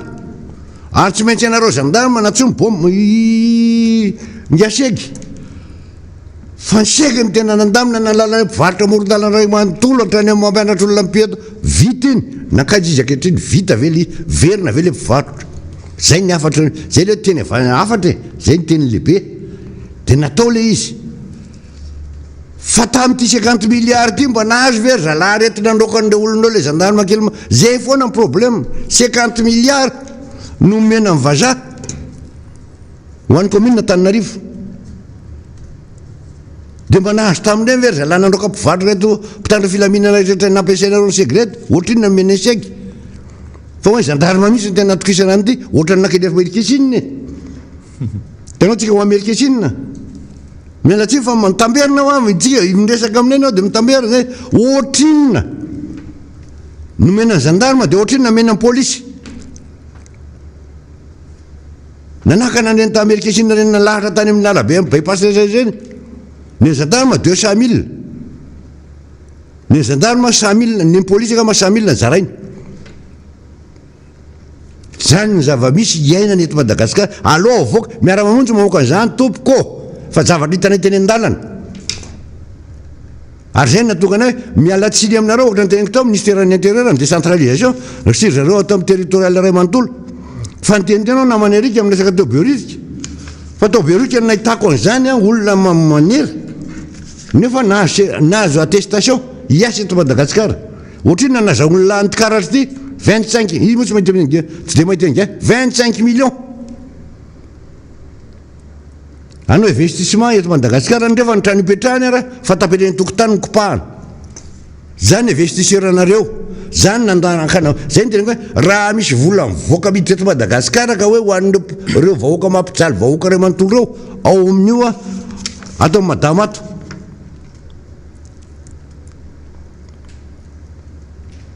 ao madame avlisy zany ao no mivoaka tantara rehetra io le administrateur efa tsy hitatsony tsy tokony niasa fa nanjafin-dohalina raha tokony efa any izy satria zafy kely tsony fa efa ely zany zafin-dohalika angamba nitrotrona zay sisa mahafinaritra misy ity namana solombaviboaka eto amin'ny plateau eto moa tena sady manaka bavao ihany misy manao remarque mihitsy tsara be le kaskety fa tsy le kaskety ny tsara fa le Miara Manonja mihitsy nanamafy ihany koa isika hoe ray aman-dreniny mpianatra ny amin'le resaka nodresana mala satria moa azo atao hoe fitarainana noentinareo izy ireny dia tsara ihany hoe iresana satria tena mampalahelo tokoa lay ray aman-dreny fa tena hoe tena hita mihitsy hoe miaritra amin'ny ainy mihitsy lay fahasahiranana sy ny hoe tsy fahafahany mampiana-janaka izay sosikevitry ny zareo ny hoe ampitaina amintsika namana mpanabe ihany koa sy ny tompona sekoly ny hoe raha ohatra ozy izy ka hoe petite section zanakay zao mianatra amin'le sekoly tsy miankina ka tsy voaloha ny écolage telo volana dia mba mangataka ny hoe andehafasana ny zany tsikelikely mandritra ny tom-pianarana satria matozy izy ny zanakay ampianarana petite section ao aminy mbola mijanona eo ihany amin'ny GS amin'ny GS mijanona hoe mandra-pahatonga ny hoe izy lehibe zany anala fanadina-mpanjakana izay zany ny karazana ohatrany hoe antoka na hoe ahafahany zareo mifamatotra ao anatin'izay hoe fandoavana ny saram-pianarana zay io moa le efa ndresantsika teto foana satria ny zakan-tserana eny akoa ireo azo hoe tompona sekoly na ny mpanabe izany hoe eto zany dia samy voadona namin'ny solombaviboaka na ny mpanabe na ilay ray aman-dreny ka tsy hitantsony zay omena vahaolana engarina omena vahaolana satria isika koa moa zany dia hoe mitatitra fotsiny miresaka ary hoe fampitakafatra mba hahafahan'izy ireo mifandinika ao anatin'izay mba tsy ho tonga sanatry ny vavany hoe igrevy ny mpampianatra na hoe igrevy ny ray aman-dreny satria misy an'izay le hoe écolage tsy voaloha zay ary io le fandonana fanamarinana tetony hoe raha ny raha pitsarana mameno fitsarana ao amin'izao fotoana zao dia saika io fitakiana trosy io saika io le hoe tsy fahefana volany indramina na any amin'ny banky zany na amin'ny fiarahamonina samy fiarahamonina dia tena mampalelo dia mampalelo izay moa ilay fantaniana napetraka omaly hoe mety ve ny fiainanao mety ve ny sosialinao mety ve ny tsy fandrimpole mety ve ny fampianarana mety ve ny fahasalamana dia ny mpanaraka efa tsy obiobio mitetehaka sy ny hoe fa amin'izao fotoana zao isika ianao ka amaly tsy sanatry mivava hoe mandany adidy akory na hoe membo adidy ny Miara Manonja miteny an'izany hoe isika aoka amaly izay fa kosa voafietra ihany ny ahafahantsika hoe mifampiresaka amin'izany hoe mitady vahaolana amin'izany isika raha teo ity no sehatra anakay ahafahantsika mba hoe mifamome vahaolana na hoe mifampitan'izay alahelontsika zay mba ho hipakany amin'ny tompona ndraikitra fa saingy izao fandratsika efa misy mihaino Miara Manonja fandatsika efa ndraindray toa ohatra misy fanapahan-kevitra raisina tampoka ainy rehefa avy resahan'ny Miara Manonja engane ka ho izay fa raha sanatry mivava kosa entina vao maika indray koa zany enjehana ny mpanohatra izay fihetsika efa hitantsika foana satria na dia anatina fitokanana foto-drafitrasa azy dia tsy miresaka afa-tsy ny zavatra resahan'ny mpanohatra na hoe tsy mikabary afa-tsy ny zavatra ataon'ny mpanohatra izay fiheziny lalàna velona izay fa voafaritry ny zofototra mihitsy amin'ny agasy atsika amin'ny mampanohatra atsika ary indrindra ilay filohana mpanohatra izay vao sembatsembana vao sakatsakana amin'izany hoe zosy lalàna amin'ny fiazy izay na manasolom-baviboaka manao kotenenina amin'izay ianao fa zay noho izy ako hoe anairana ihany antsika samitsika isika ilay samy iantrakainy izay azo atao hoe afantrana lalina teraka ny arety mandripaka izay na teraka izay amena ara-pahasalamana izay tsy nahazahoantsika tosika tao anatiny izay tsy nahazahoantsika fanampiana tao anatiny izay satria be dia be isika ny tsy afaka ndrasa tamin'ireny fotoana ireny zay noho izy ka isika samitsika no aoka ifampijery aoka ifampitsinjo ary aoka metraka hatrany ilay ny sotoavana mamalagasy hoe aleo veritsika alakalam-bola toy izay veritsika alakalam-pihavanana tazako dia tazako tokoa le resaka fampianarana omaly namana erika ary nampalailao ny jerenao sopatrandra atahoana fa dia tsy maintsy izay zavatra misy satria ao anatin'le zay le fahasairana napetraka zay le tsy faiza mitondra napetraka le fitondrano dia manjary miditra amin'izay sahotaka izay ny mpampianatra sy ny mpianatra sy ny sekoly rehetrarehetra ary tsy horery fa be dia be mety hiditra amin'izany amin'ny tikatra satria dia zavatra nampanantenana sy le zavatra nohanina hoe le hoe anao amehany ianao nefa tsy nanatosika hoentina manohana zavatra dia nataotaofim-pefaritany dia lasa nitikizo zany lasa niditra tsy fidiny le sekoly raha raisiko fotsiny resaka sekoly tsy miankina dia loha tenenina marina tena aminareo fa hoe tsy fidiny hoan'ny talenty-tsekoly manao nepa aizadino niditra ny anana re tao anatin'ireny samy nisy daholo na Jona Frantsa samy napiditra mpianatra satria nahazo karama nahazo karama satria tsaratsara ny karama tamin'izao Frantsa le taloha zany fa tsy tamin'izao tsony tsara ny karama amena azy ary zay ny adimpretra valomana nanangana no Jona Frantsa io dia milasatra amin'ny tsara ao ny fatrano mipetraka amin'ny trano tsara afaka mividy salon afaka zany ao anatin'ny kôtin'le akizy tany amin'izao ny Frantsa daholo fa izao ravala izy ary ravala izy dia inona mahabetsaka io mpivarotra lasa mpivarotra raha nitady vola tsy tokony didavam-bola le mpiasa ny asa tany amin'izao ny Frantsa ny lehilahy lasa miano tanànam-baza lasa zay azahoam-bola inanana mba hafana mba idona tsetroka le vilansy le fatana oatrano fa mampalahelo tsy fidiny tia ampiana-janaka nefa iny zay no natonga le tentsika teto erika teto hoe raha nieritreritra raha tena fitondrana tena jery vahoaka io vola amina miliara tany velany io mba ahafahany vahoaka nieritrereta nampidirany anjanany sy nanaovana ny tokantrano sy nanaovana ny sosialiny fa tsy hita le izy dia io mifanjevetsika fangavitan'izany ihany fa mbola miditra ihany aho maly mbola eniko ndraiky zavatra fa asanay ty tsy fantatra kortanina le izy fa tamin'izany ianao monsieur le ministre ao amin'ny aménagement territoire dia raha tadidinao fa tao président Ravalomana ianao ary atao ianao dia tadio tsara ny ofana fa ny amerikanina miaraka araka le teneniny Zokobe Andrenjato teo nanampy be dia be amin'ny président Ravalomana ary tao anatin'ny mapy zany nanofana io resaka fananantany amba mivoatra io sy rovotra boky io rovotra miboky eto andre mivoatra efa nyteneniko hoe le boky tsy rovotra ny akabetsahany fa nimpiasanareo ihany namindra azy a any amin'reto vazasy reto mpanamboly reto de any aminy izy a no migety an'le tany taratsara fa le liste le carte mera tena mera efa lasa andralaniko mpiasanareo ara manao double karamaniko miasa ao izy de any izy miasa rehefa aveo any ny topo any ny fantatrony ao amin'ny domaine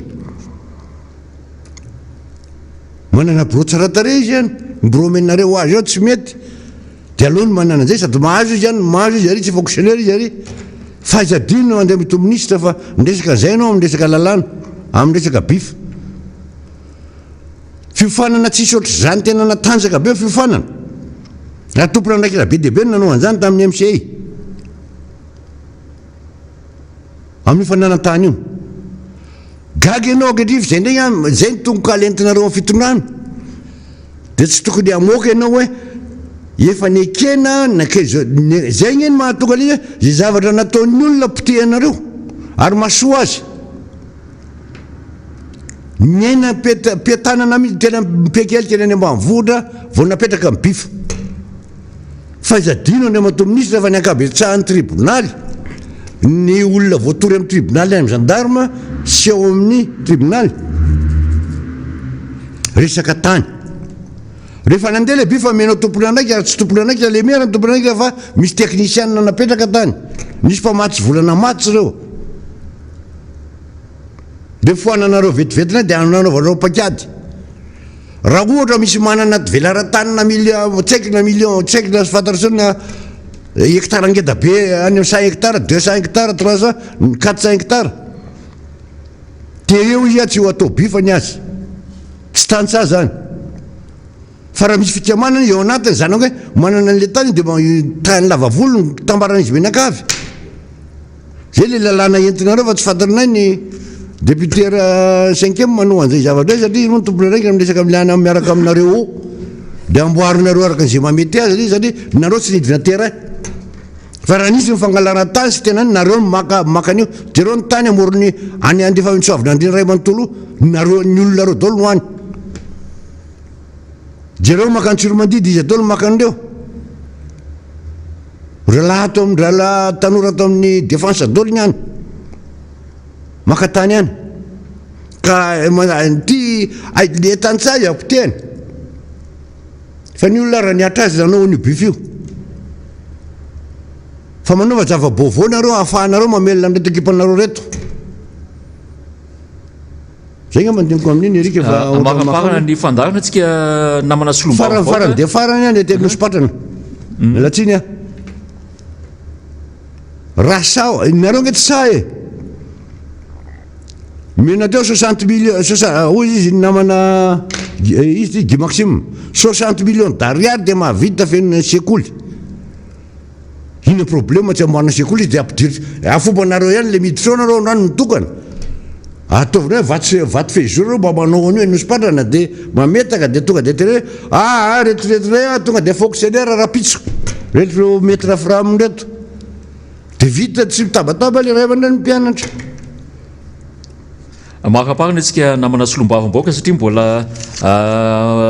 eo namantsika koa mbola hitondra ny anjara fiteneny eto fa izay aloha zako hoe zay nge mahatonga antsika miteny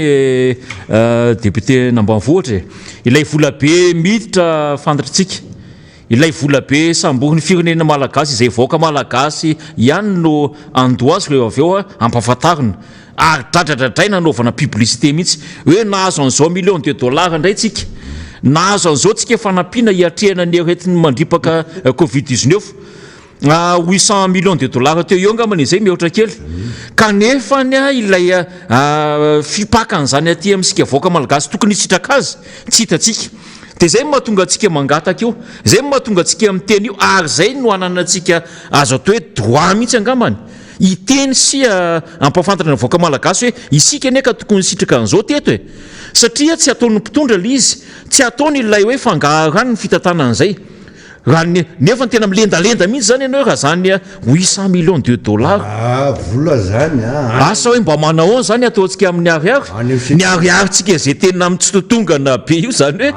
hoe raha 4500 ariary eo ny 1 euro am'izao fotoana zao ny dollar tsy haiko eo amin'ny 4000 latsaka kely eo koa mba miteny aminao fa tsy toko tsy foana zany ary mety mba navita zay ho vitany ihany na de farafaratsiny azy ndao tsy ataoko hoe nivoaka malagasy rehetra fa na de ohatra azy ireo le voatsinjara amin'ny asa misy azy ny asa ara-dalàna aloha ny teneniko hoe tsy hoe miangatra fa ireo le tsy tokony kaikaiky am'izao zany hoe mba farafatsiny mihena le tokony fitsinjovana ny voaka malagasy ao anatiny fivoahana amin'ilay aretina raha ohatra ka mbola hivoaka satria mbola tena ao anatiny tsika zao fa tsy hoe tsy ao anatiny mikotriny zareo tamin'io afafatsika rika tetolo tsy nanao an'ity de ohatriny ty voly ty zay tsika voa nanapasaka azy tamin'ny vahoaka le vola be avy any velany hoe 8 milliards tsy fantatritsony io dollar io raha tena natao mikajy raha koatina tsika tsika koatra 25 millions d'habitants tsika malagasy fa na daena tany amin'ny 22 millions fa raha 22 millions any amin'ny 7 millions de part isaky ny lompianakaviana ny tokony azo an'io any amin'ny 7 millions tsiraray avy fa lanjazay le izy zay indrinany hoe andraisina aditsy andraikitra ary eritreretina ho asa masina mihitsy amin'ity azo atao hoe fandarana ankalalantsika ty ary efa mimaro isika no hoe miseritra ao anatin'izany efa mimaro koa isika no masa mandre fitenenana sy mijoro mihitsy amin'izay fahamarinana sy ny hoe tokony zavatra hositrantsika zay satria tena zoatsika mihitsy ny afantatra zoatsika mihitsy ny alala ary azo atao hoe ankinina betsaka aminareo solombavombahoaka moa satria asanareo izany izay hoe manara-maso sy mitaky ny asa mpanataterika zay ao anatin'ny fitanana raha-pirenena mba tena ho tsy diso safidy lay olona nametraka anareo solombavombaoka izay mba tsy ho diso eritreritra ny olona amin'ny fitsangana amin'ny mpanohatra satria ny fisin'ny mpanohatra dia zay hoe natao hitsikera natao ikoroka ozy ny zokobe voniso andrenjato izay ka tokony mahazaka n'izany tsikera zany ny fitondrana ary tokony mahafantatra ary mandanjalanja mamakafaka ny tsikera atao ihany koa ilay vahoaka azo atao hoe arovantsika itsika izay ngesany zao ny ohatrany hoe miaro ny ohatrany hoe mpisolo vafa andreo vahoaka malagasy tsy afaka miteny ary tsy afaka mentsehatra amin'ny zany hoe tokony ahafahany maneho hevitra sy ahafahany mitaraina amin'ny zay mahazo azy zay ny izy hoe ankahirezina trany ary isaorana homembionahitra ianareo solombavomboaka zay masamijoro masamiteny ary mandray an'izany hoe tena ho voninahitra sy horere mihitsy mba ho avy tsara ny firenena malagasy sy ny vahoaka ao aminy efa eto moa ny namana maître iantra zafimanatsoa solombavomboaka vavitoka amin'ny Miara Manonja ko dia miarabanao maître ary mamianao ny fitenenana nampitiavana misaotra namana Erika misaotra ihany koa ny zokobe Rodin zokobe député ambanivohitra misaotra amin'ny zany hevitra entinareo mirahalahy teto zany ary misaotra amin'le kaskety fa be dia be le miteny aty hoe ahoana iny kaskety iny anao fandaminana foana tsika fa hoazinareo reny kaskety reny amin'ny polo ihany koa toraka izany mbola anterina ny fiarabanantsika rehetra izay manaraka nyity fandaharana ity ary kopakopa tanana ho anareo rehetra zay nangataka izany androany be dia be nareo no mangataka hoe mba ateneno zay ao maître androany mba lazao ao fa misy olona anankiray tena mba tiako tenena fa tena zany tena miondana mbola tsy manomboka akory mbola tsy manomboka akory ny fandraisam-pitenenana eto izy efa manao kokoa manaraka amin'ny alalany reny internet reny namana ny 7 fantany any ivelany ihany fa dia mahafatrapo zany olona zany ary manentana foana moa zany izy amin'ny fianonany ity fandaharana Miara Manonja sy fanarahana ny fandaharana Miara Manonja eto koa dia mbola mitondra ny teny fampiononana hatrany ho an'ny fianakavian'ny lavony aretina satria mbola misy foana le olona maty nyity aretina ity ny olona manana aretina hafa moa zany nanoho ny vokatry ny zavatra hafa zay nahafaty an'ireny olona reny dia hitondranay ny teny fampaherezana ny teny fampiononana ary aoka tsika rehetra zany moa zany dia mametraka trano ny fiainana manontolo amin'Andriamanitra na ho an'ny fianakaviany maty na ho an'ny marary zay mbola misabo tena amin'izao fotoana zao eo ihany koa ianareo izay efa sitrana kanefa mbola tsy mahazo aina satria elaela vao miverina mihitsy le ny fomba fiaina ny ao anaty tratra ao a ny avokafoka mbola mamerina aina zany dia ampahirezina trany ianareo anoy an'izay fitsaboana sy fitandremana izany. Ao anatin'izay ihany koa ny resaka vaksiny. Raha tsaroantsika ny fandarana Miara Manonja teto dia ny ady ary tena hoe nampirisika hatrany ny fitondram-panjakana hiditra amin'ireny mekanisma COVAX ireny satria fantatritsika fa eran-tany na ny OMS na ny UNICEF dia manao ny asa mafy sy ireo organisme internationaux rehetra manao ny ezaka rehetra ahafahana mitsabo ny olona rehetra eran-tany ary tsy ambanin'izay Madagasikara. Ny teto fandarana Miara Manonja dia niteny mihitsy hoe itsika tsy mbola manana ody faty ary tsy afaka mitompo teny fatratra fa hoe ny fanafody eto am-pelatanantsika na ny zavatra rokandro malagasy teto dia hoe ino ny anteherana na iny ara nanaovany ny fitondram-panjakana fanetanana ary nanaovany bizina manokana mihitsy satria lasa raharaha business ny fanjakana mihitsy ny CVO. Ninona zavatra alazaitsika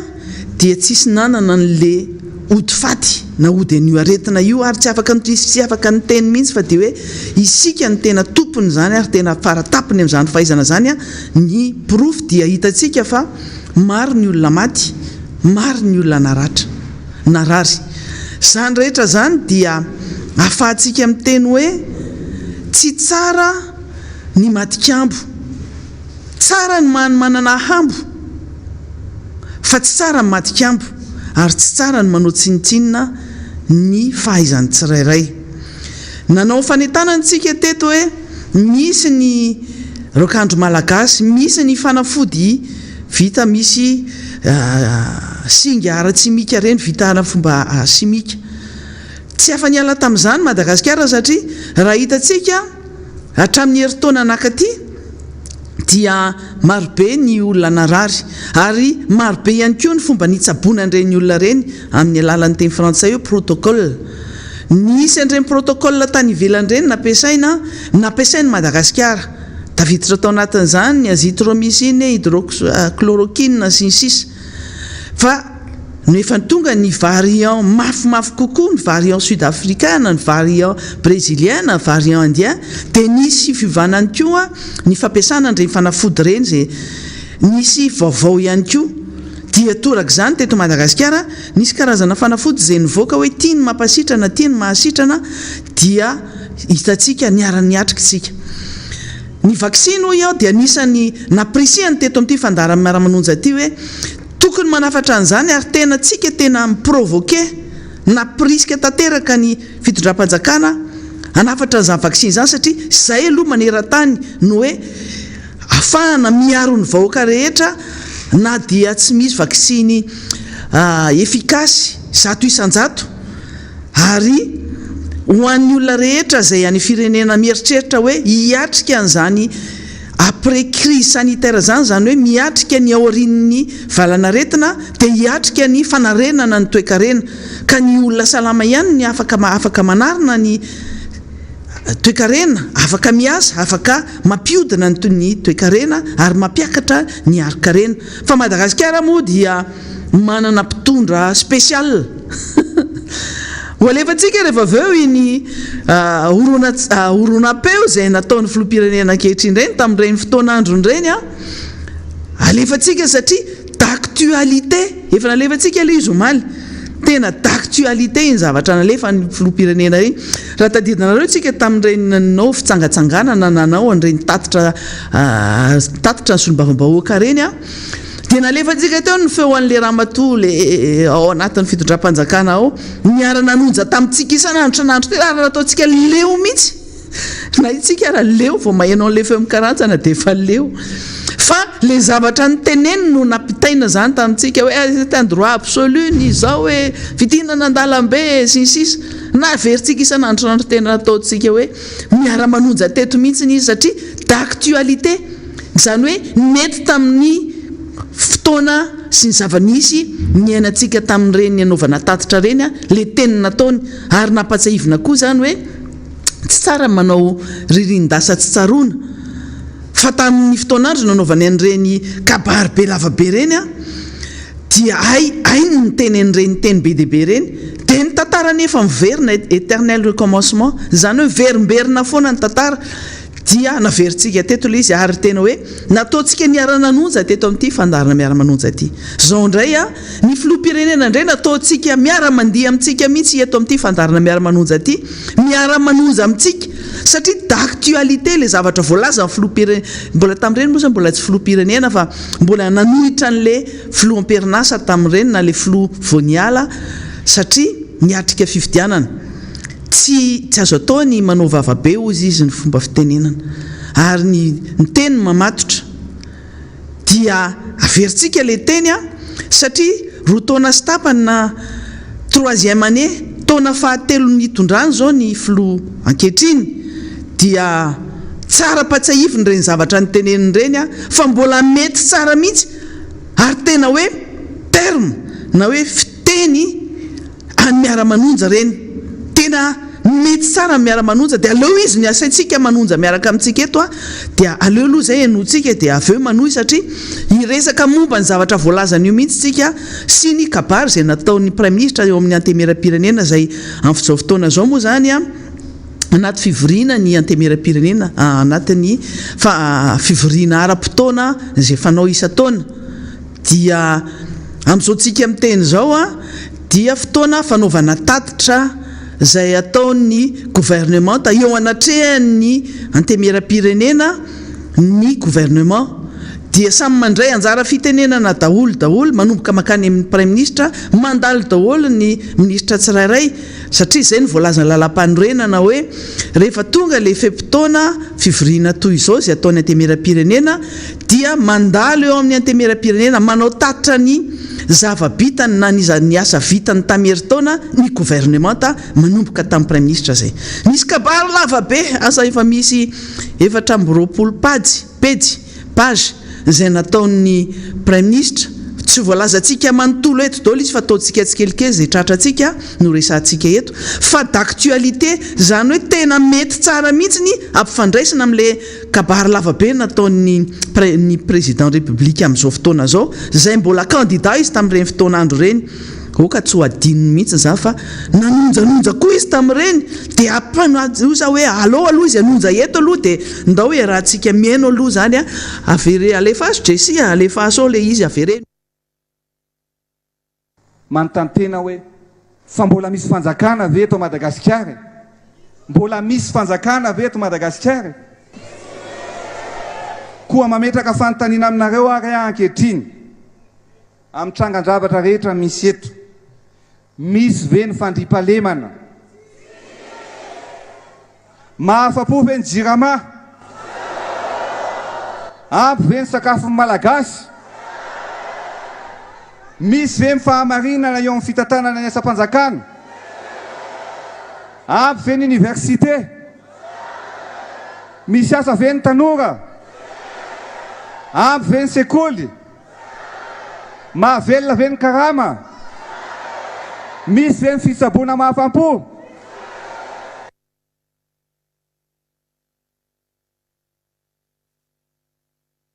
manontany tena hoe fa mbola misy fanjakana ve eto Madagasikara mbola misy fanjakana ve eto Madagasikara koa mametraka fanontaniana aminareo ary ankehitriny amin'ny trangan-javatra rehetra misy eto misy ve ny fandriampahalemana mahafa-po ve ny jirama ampy ve ny sakafon'ny malagasy misy ve ny fahamarinana eo amin'ny fitantanana ny asa-panjakana ampy ve ny université misy asa ve ny tanora ampy ve ny sekoly mahavelona ve ny karama misy ve ny fitsaboana mahafam-po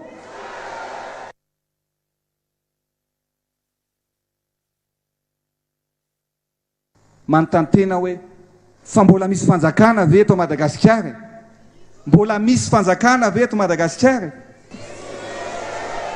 koa mametraka fanontaniana aminareo ary ankehitriny amin'ny trangan-javatra rehetra misy eto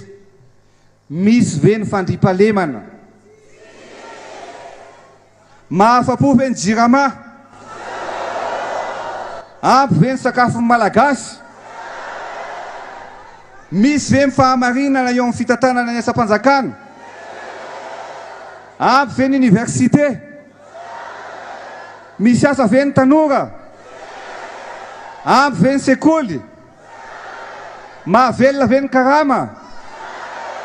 misy ve ny fitsaboana mahafam-po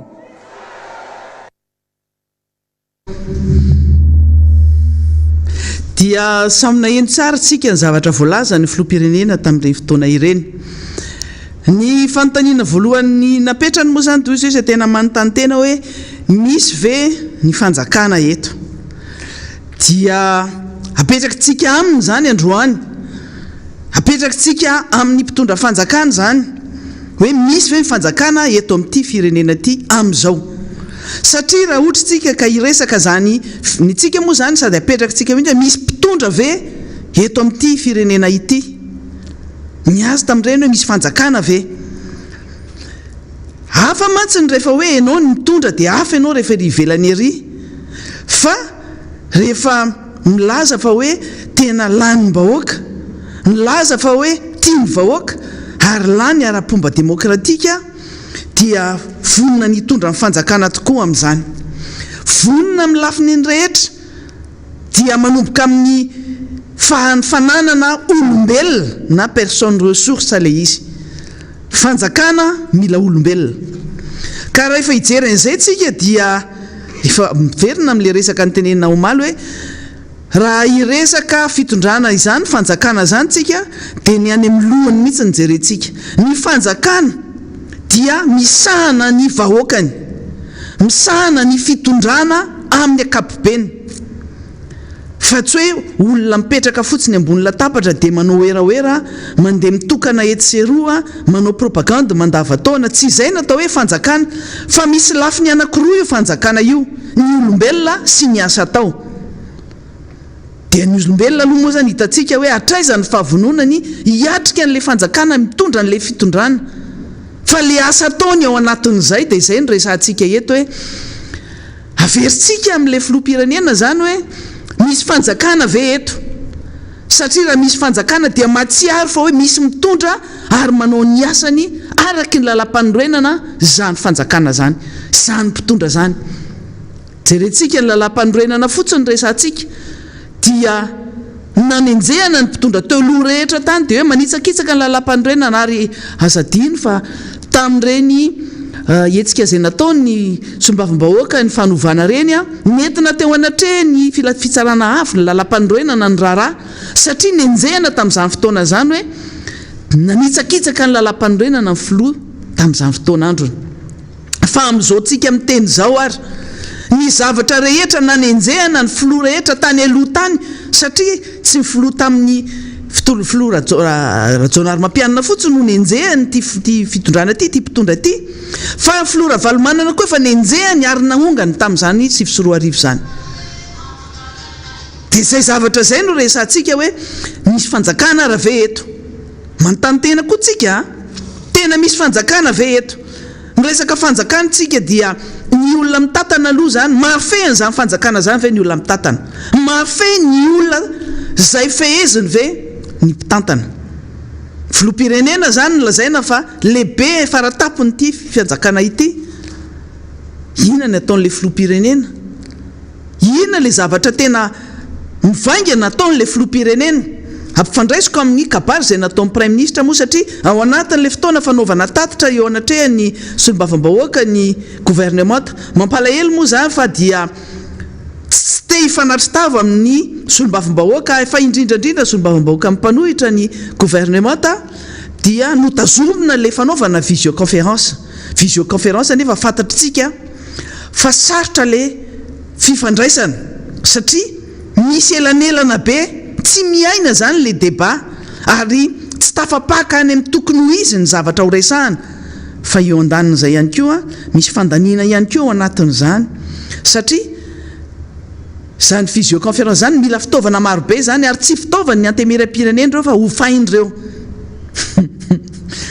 zay aloha zavatra misy zay tsy tahivitra lalana amin'izany aho satria manofy zahay ao anatin'ny antemeram-pirenena dia azonareo ny tiako ambara izany tompon'izany fitaovana zany a ohatrinona ny ofany a sy ny sisa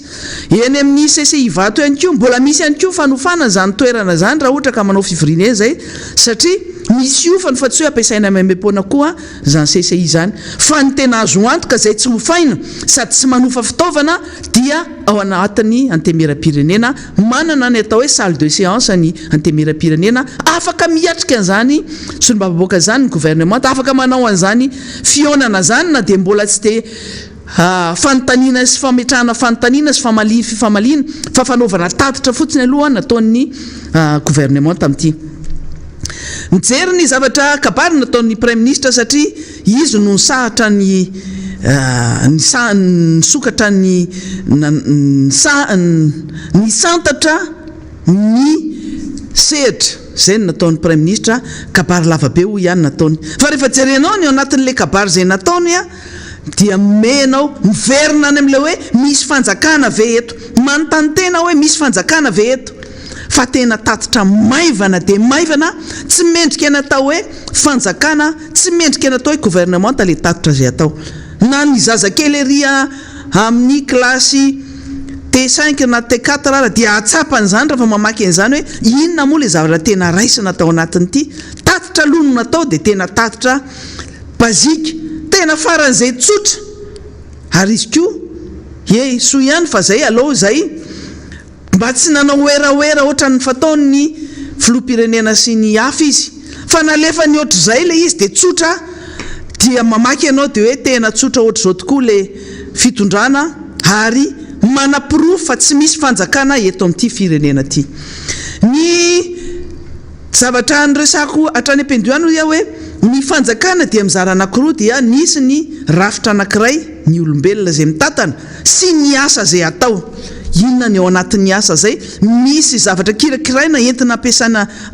anaovana ny asa dia ny lalàna zany lalam-pandrenana sy ny lalàna velona rehetra ireo no ajaina dia ny rafitra rehetra zay misy ao anatin'ny fanjakana ny rafitra misy ao anatin'ny fanjakana dia misy ny androm-panjakana zay tokony manao ny asany tsirairay avy ary rehefa miresaka an'izay androm-panjakana zay tsika dia mivangongo ary mifangaro ny rafitra sy ny fahefana rehetra zay misy amin'izany androm-panjakana zany ny fahefana misy dia fantatritsika foana hoe fahefana mpanatanteraka fahefana mpanao lalàna fahefana ny fitsarana zany zay anankitelo zay nefa dia hitatsika fa mivangongo ary mifatotra amin'ny fahefana anankiray dia ny fahefana opelatana ny filoham-pirenena ka rehefa tsy manao ny asany araky ny tokony izy ny filoham-pirenena dia tsy mandeha araky ny tokony izy ihany koa ny rafim-panjakana rehetra dia inona ny zavatra hitatsika zany tany tsy tandalana ary fanjakana mandeha ohatran'ireny mandeha ohatran'ny kakirarony be mina reny fotsiny misosasosa tsy hita hoe mandeha makaiza fa dia navigation à vue zany hoe mandeha any fotsiny dia zay donany ihany dia donany tsy manana an'izany vision zany tsy manana an'izany anticipation zany tsy manana an'izany volonté politique anao zavatra zany fa miovaova araky ny humeur moa zany ny fomba fiteny anazy arakaraky ny eritreritra ny filoham-pirenena sy ny revireviny eo androany izy teanao EPP manara-penitra dia miteny hoe andana anao EPP manara-penitra riananina fa rehefa jerenao ny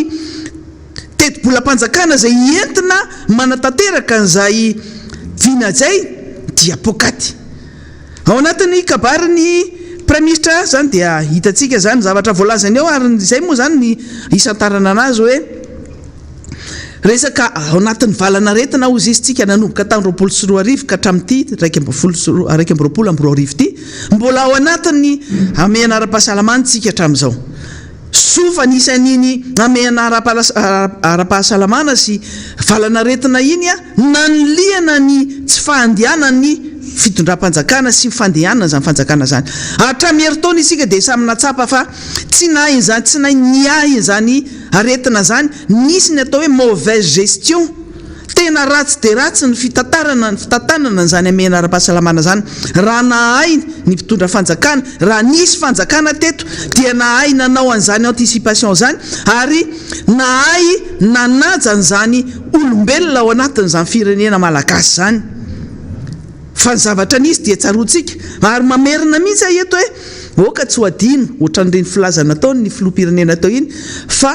raha ohatra ka nandray ny ndraiky ny fanjakana tameritaona raha nanaraka ny torohevitry ny olona maro samihafa anisan'izany torohevitry ny mpanohitra dia nanakatona ny sisy tany ara-potoana teo amin'izay tsy fanakatonana ny sisy tany zay no nidira ny valana retina voalohany teto Madagasikara ary ireo sidina farany zay niditra teto Madagasikara tamin'ny herintaona no nitondra ny valana retina teto Madagasikara.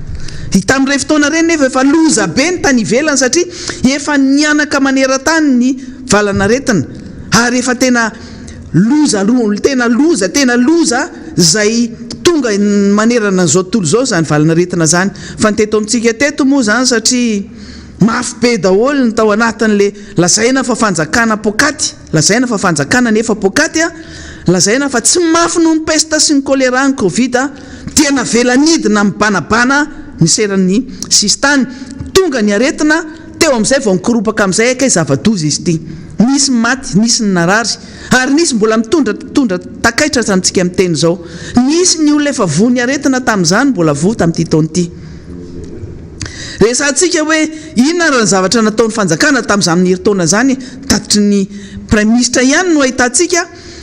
tsy nisy ninona tatitra zay vita nanomboka tamin'ireny herintaona tamin'ny volana marsa mandra-patonga ny volana oktobra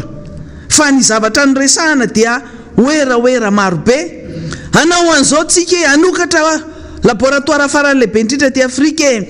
anokatra gasikare anamboatra tomobile anamboatra moto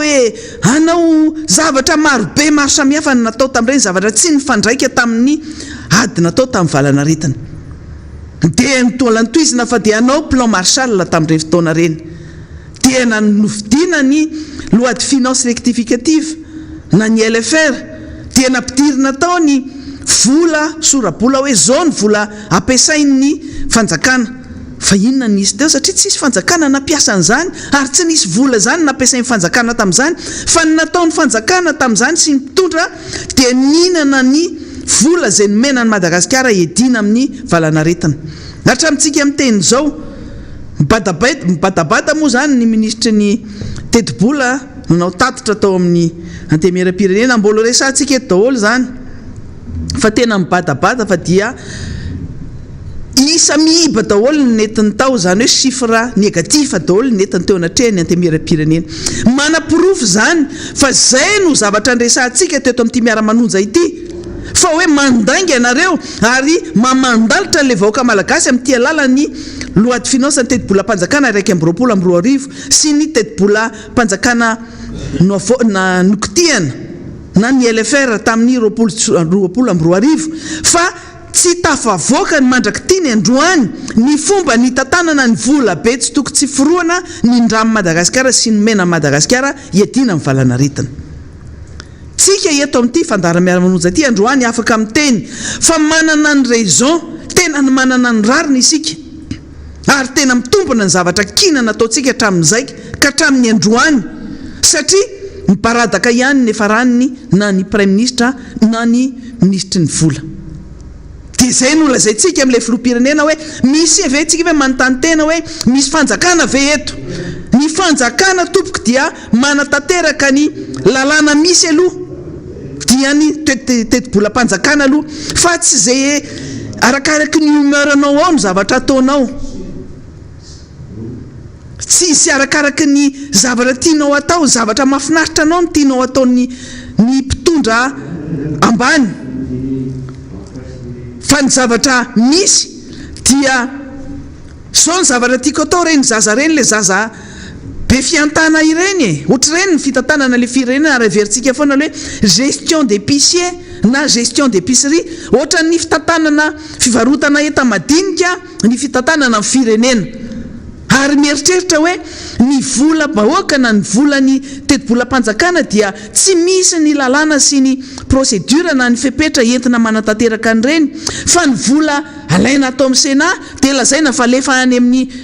faritra any atsimo anampiana ny olona kere ohatra ny eritreretina hoe ny volam-panjakana dia volany any am-paosiny any dia avoakany araky ny tiavany anazy eo hoe andany ty fidianao an'izao andany ty anaovana an'izao ary le firenena iverina fa tena anazy manontolo eritreretiny hoe tokantrano izy menakavy dia zay ny zavatra hitantsika zany tsy fanjakana zany trano zany na tokantrano zany fa tsy fanjakana zany ny olombelona fotsiny resantsika zany hoe le olombelona mitatana le firenena aloha zany dia tsy mpitondra ny anaran'izany tsy homme d'état zany tsy olona mpitondry zany tsy malala ny ataony zany ary tsy manaja n'izany lalàna lampanirena sy lalàna velona zany ireo no fitaovana entina miasa rehefa mitondra firenena ianao fa tsy hainy akory hoe inona ny ao anatin'izany lalam-panorenana zany resahana ao anatin'le kabariny filohan'ny prime ministre moa zany ampifandraisana amin'ny tenin'ny filoham-pirenena milaza izy hoe misy fanjakana ve manontany tena misy fanjakana ve eto mahafa-po ve ozy izy ny fahasalamana dia hiditra amin'izay tsika nisy ny sahana ny fahasalamana tokoa ve teto dia marina ve ny kabary ataon'ny prime ministre tao amin'ny antemeram-pirenena satria izy dia niresaka hoe nateo arany covid ozy izy dia niroso tao anatin'ny fanatanterahana ny politika akapoben'ny fanjakana nataon'ny fitondram-panjakana niroso tamin'ny fanatanterahana ny politika akapobeny politika mpanatanterahana ny politika akapobeny fanjakana akapobeny ny fanjakana le politika akapobeny no resantsika satria tsisy politika akapobeny zany natao hoe ary ny président de république ary ny teny mihitsiny hoe ndimapolo isanjato ny fotoanany dia laniny amin'ny ady ataony amin'ity covid aty fa tsika samy mahatsapa fa tatitra nataon'ny prime ministre teo anatrehany antemeram-pirenena tamin'ny fakomaly dia nilaza izy fa dia hoe nisy ony ny fitsonjovana ny aim-bahoaka tao anatin'izay fotoana zay tamin'herintaona sy tamin'ity taona ity ary niara ny sala tamin'ny alalan'ny teti-bolam-panjakana 24 sy ny loi de finance LFI 1 dia mea eto nisy niara-ny sala taminareo ve tao ninana ny volam-panjakana tao nisy niara-ny sala taminareo ve tao nanaonao foana tamin'ny fampiasana ny volana edina tamin'ny covid-19 io hatramintsika amin'ny teny androany tsy mivoaka ny tatitra ara-dalàna mifanojo amin'ny volanomena sy ny volany lanina misy an'izany ve ao samy mahitsitsika ao anatin'ny site web ny ministera ny fitantanam-bola fa raha 800 millions de dollars ny vola soratra vola lany vola nomena ary mananika ny satria mbola nisy 150 millions de dollars mbola misy 100 millions mbola niampy ary vola io fa tsy izay ny vola tsy misy équilibre ny vola lany sy ny vola niditra tao amin'izany vola nampiasaina vola niditra vola nomena zany sy ny vola sy nampiasana n'izany vola zany ao anatin'ny site web io nampiasaina tamin'ny zavatra tsy izy zay tsy mifandraika amin'izany resaka ady tamin'ny covid zany ny vola hita ao mipalahelo iaho hoe fotoana tokony ametrahana fanontaniana amin'ireny ministra reny fa izahay tsy andany andro amin'izany anao visioconférence zany voafetrana amin'ny fotoana resahanao ary ianao ara tsy ianao kory zara raha miteny sy mandray anjara ny rehetra na dia hoe mena 12 minitra ny président groupe parlementaire sy ny sisa tsy ampy zany ary tsy mety zany e tsy miaina mihitsy zany efa miteny ankeny eto amin'ity firenena ty fa efa voafe efa niteny foana filoham-pirenena hoe efa niena isa tapabolana mena tsasany foana ny valana retiny ary tena mahombo izy ny zavatra confinement total natao ka ina manakana tsy andeha ionana manaja fotsiny ny geste barrière rehetra maka fepetra rehetra dia afaka mifampionao zany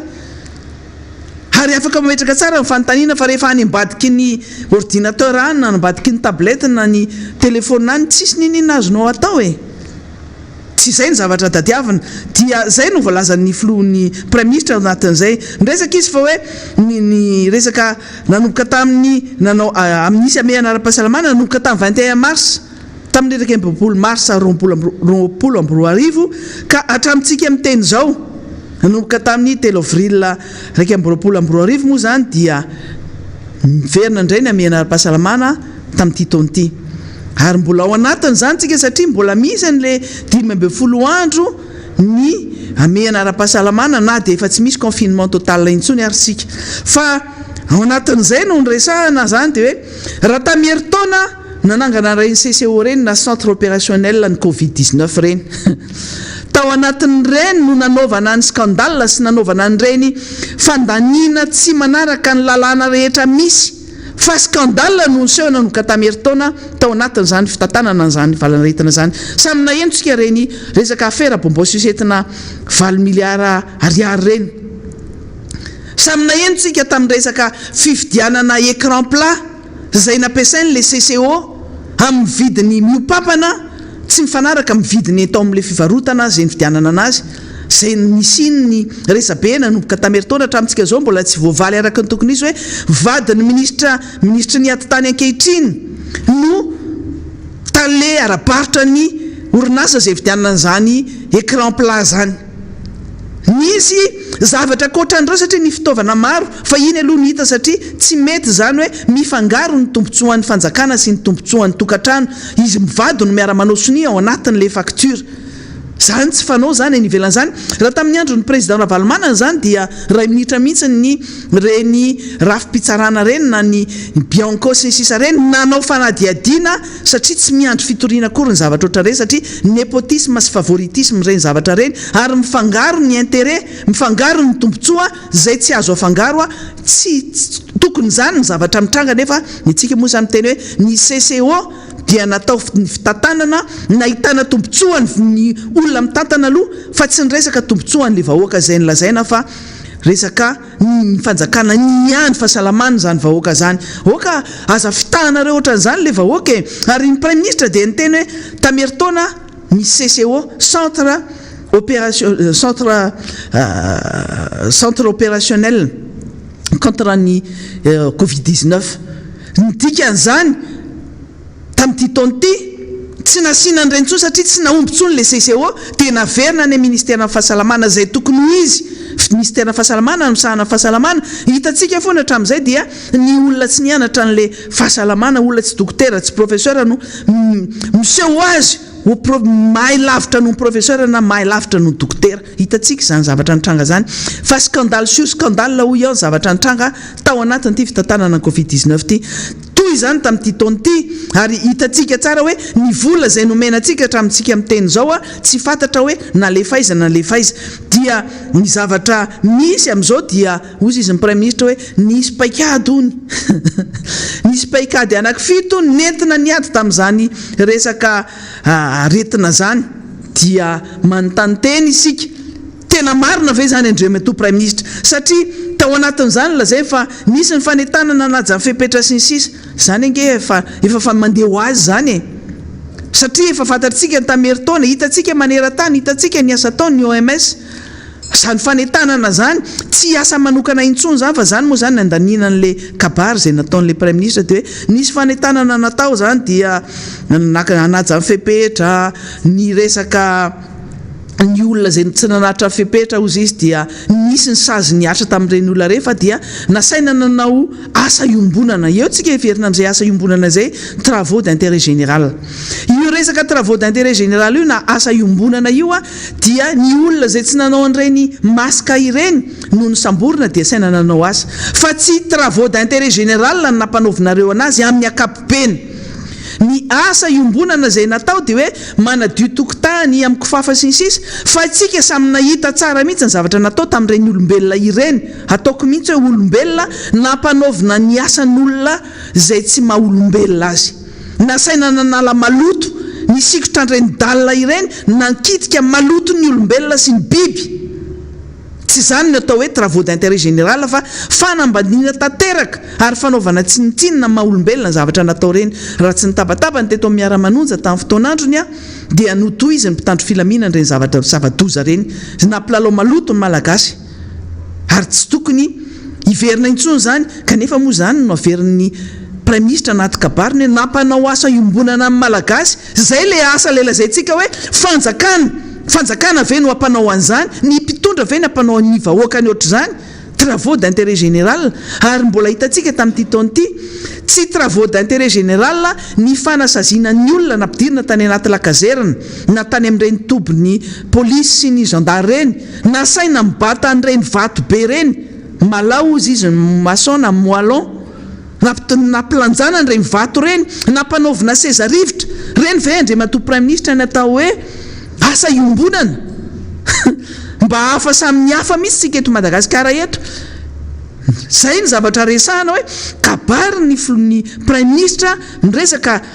asa iombonana hoe zay tsy nanajany fepetra nampanaovana asa iombonana dia noho izany manomboka izao zany dia hovaina ny lalàna sy ny tantara fa ny atao hoe travaux d'intérêt général dia ny fampibatana olona vato be ary fampanaovana seza rivotra na marsy kanara ary fanasaziana ny olona hipetraka eny amin'ny arabe eny amin'ny tokotany eny ny tanin'andro satria nosaziana ny olona na nisy vehivavy be voka tao nisy vehivavy efa lehibe tao nisy olo-dehibe tao tsy nanao masika dia nasaina mipetraka teny tokotany teny nosaziana ohatran'ireny zaza voasazy any ampianarany reny reny ny amintsika ny atao hoe travaux d'intérêt général dia mba menatra fa tsy fanjakana ny manao an'izany fanjakana manaraka ny lalàna ary ny olona tsy azo saziana raha tsy ao anatin'ny zavatra voalaza anatin'ny lalàna tsy misimisy any anatin'ireny lalàna reny na dia reny resaka lalàna mikasika ny anatin'ny code pénal reny ara hoe ny olona zay voasazy dia asaina manao an'izany zavatra ataonareo izany fa tsy misy sazy toy izany mihitsy voalaza ao anatin'ireny famaizan-dalàna reny ny dikan'izany diso tanteraka satria tsika miantehitra amin'ny asoboboka ary tena mitovy hevitra amin'ny filoham-pirenena mihitsy androany hoe manontany tena hoe misy fanjakana ve eto ao anatin'izany resaka kabary nataon'ny premier ministre izany koa zany dia hoy izy hoe marina ve ny voalazanao andriamatoa premier ministre satria izy ny teny hoe nandray an-tanana ozy izy ary nampiasa ny atao hoe approche syndromique ny dikan'izany zany hoe niraisina tanana ny marary sy ny olona ary nanao ny asan'ny ministère ny fahasalamana tamin'ny fanafoanana ny aretina dia nandray an-tanana ny olona marary nandray an-tanana averiko eto satria narary loatra ary marary ny olona narary sy nanana maty reny zavatra nitranga reny nilaza zany ny premier ministre fa dia hoe tena nandray tanana ny marary sy ny maty ary nandray tanana ny fandaniana nandray tanana manontolo mamaim-poana ny fandaniana tamin'ireny aretina ireny hatramintsika amin'ny teny izao mbola misy olona marary satria mbola misy olona amapolopolony mbola marary any hôpitaly any misy an'ireo hoe fandraisana misy fanomezana mamaim-poana ny fanafody tantara be teto amin'ity fandarana Miara Manonja ty zany satria tsika teto de tabataba hoe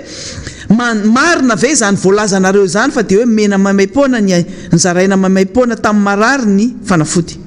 isika teto Miara Manonja dia ny teny teto ary tena niantso mihitsy satria nisy antso vonjy nataon'ny olona hoe fidina daholo ny fanafody ary nandeha ny tetitety an'izay toerana nahitana fanafody ny olona nanana amin'ny marary dia miteny amin'ilay premier ministre eto ny marina ve voalazanao andriamatoa premier ministre ao anatin'io kabarinao io tena marina ve zany lainga zany tena marina ve ny lainga izay ataonao anaty tatitra io milazanareo fa hoe mena maimaim-poana lazainareo fa hoe niraisinareo an-tanana ny fandaniana rehetra tamin'ireny marary reny nanana ny marary zay tompokary nalala olona marary marobe nanana ny maty nanana ny olom-pantatra zay maty fa tsy marina zany voalazanao anatin'izao kabary nentinao tao amin'ny antemeram-pirenena zany hoy aho hoe any amin'ny antemeram-pirenena tokony hitondrana an'izao zavatra zao fa ny olona rehetra tompoko mananjo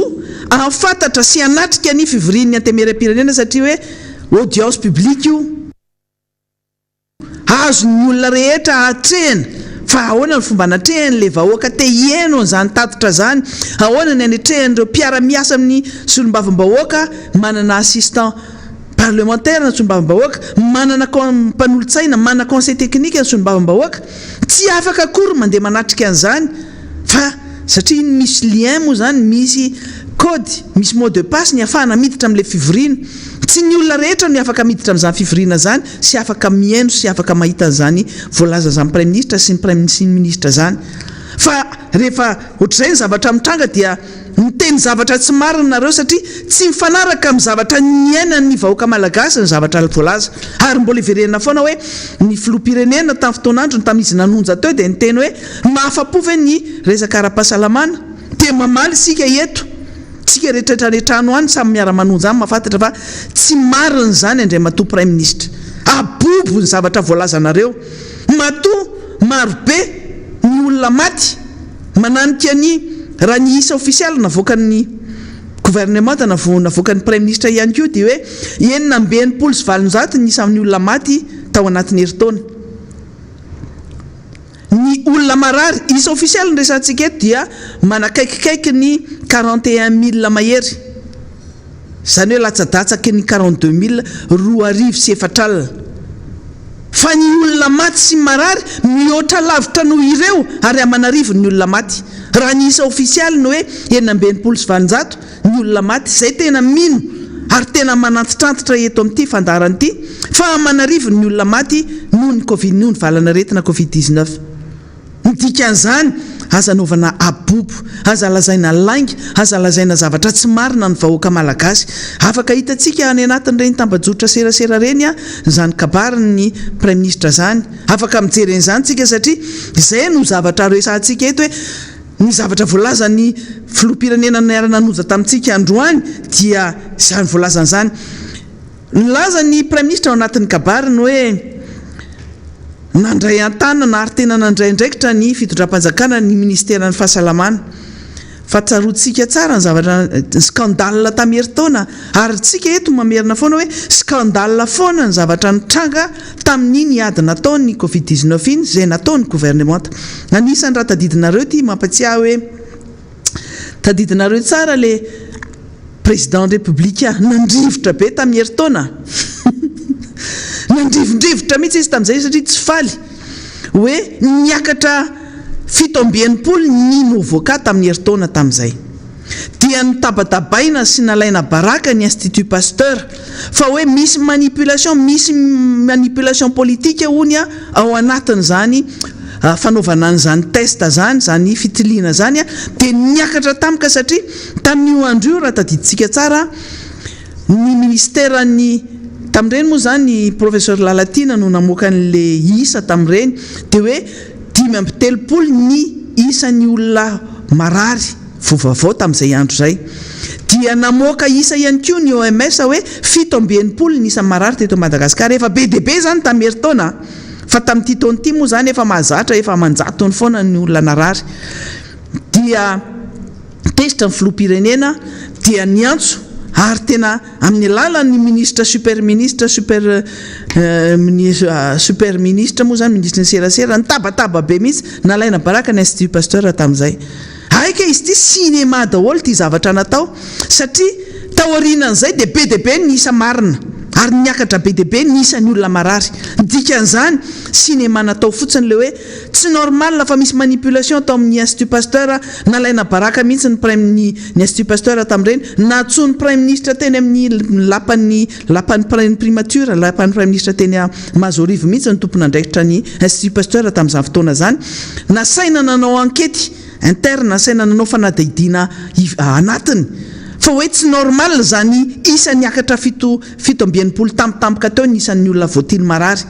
dia inona le zavatra nitranga taorianan'izay cinéma nandotona ny institut pasteur fotsiny le zavatra nitranga fa le business ny tena nahamaika tao anatin'izany satria taorianan'izay dia hoe anangana laboratoire anankiray tsika anampy ny institut pasteur zay anao an'io testa fitiliana ny olona marary io dia natsangana ny ina mosy teo natsangana taorianan'izay ny LA2M zay aniakama ihany samy malala an'izany tsika e natsangana hoe nisy laboratoire anao fitiliana vovavao indray a tena indroy be le LA2M io dia akoatran'izay dia nomenany namana ihany koa ny akamakama ihany koa nalefa tany amin'ny institut Charles Mérieux ihany koa ny fitiliana sasatsasany a dia akoatran'izay moa zany ny vitsivitsy sisa nomenany Institut Pasteur ny tao anatin'izay nefa dia business n'izy menakavy ary mbola mafisiko eto ny zavatra voalaza hoe ny mpitondra tena fanjakana ary mpitondra tena mpitondra mitsinjo ny tombontsoam-bahoaka aloha fa ny anareo dia tombontsoanareo aloha zay vao neritreritra ny vahoaka dia nanomboka teo dia nanao fitiliana daholo nanao reny test PCR reny nisy moa zany ny test amin'ny resaka raha sérologie fa nisy ihany koa le test zay natao reny le PCR zay natao tamin'ireny fotoanandrony reny a dia hitantsika hoe nahazo vahana amin'izay ny akama tao anatin'izany ady natao amin'ity Covid-19 ty ary tena ampaham-bola maro be zay hoentina hanampiana Madagasikara lasany amin'ireny orinasa tsy miankina amin'ny fanjakana reny sika nefa manana orinasa hôpitaly mpanjakana manana laboratoire mpanjakana fa ireny zany natao anjorom-baly reny tsy nomena an'le fitaovana tsy nomena an'le fitaovana resako eto zany dia le singa zay entina manao an'ireny fitiliana reny fa dia naleo nalefa tany amin'ny privé nazahoany vola be satria ny test anankiray tamin'ireny fotoanandro reny nisy hatramin'ny 2 hetsy ariary nisy tamin'ny 50 nisy tamin'ny 5 alina sy 1 hetsy zao izy nefa somary nidikidina nefa tsy zakany volan'ny olona tsy manana zany lazaina fa hoe testa ny olona vody natao maimaimpona fa tao anatin'izay dia business daholo ny tena zavatra nisy ary mamerina antsika hoe nahafa-po ve le fitantanany ara-pahasalamana ozy izy ny filoham-pirenena teo nahafa-po antsika malagasy ve dia zay ny zavatra resako eo hoe raha mijery ny kabarin'ny prime ministre sy ny zavatra nyteneny ny filoham-pirenena dia mifandray izy ary mifandray tanteraka mihitsiny mbola mitohy izany hatramintsika amin'ny teny zao ny zavatra hita fotsiny dia hoe maro be ny olona maty raha nandraina ndraiky ny anareo tameritaona amin'ity taona ity indray no resantsika io indray zany zao ny tamin'ity taona ity dia satria misy resaka fitaterana keo anaty tatitra zay ataony prime ministre sy ny ministre ny fitaterana fa nomena tsiny indray ny botry lazaina vavany Comore indray no lazaina fa nitondra an'le variant sud-africain fa nareo moa zany tsy responsable mihitsy tsy tompona andraikitra mihitsy fa mitady ny olona anliana ny andraikitra foana ny amin'ny hafa dia nareo ngeny nanokatra ny seranana ny sidina ny avany ivelany tany Anosy be marina fa nijaly ny resaka tourisme fa noho ny fisiny io sidina avany ivelany io niditra daholo zay te hiditra tany Anosy be amin'ny alalan'ireny sidina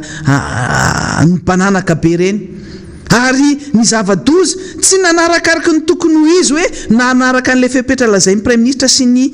ao anatin'ny ministèrena fahasalamana hoe nanaraka an'le fepetra zay nyraisiny fa niditra zay niditra hoe tokony nanao an'izao hoe tokony natao mise en quarantaine aloha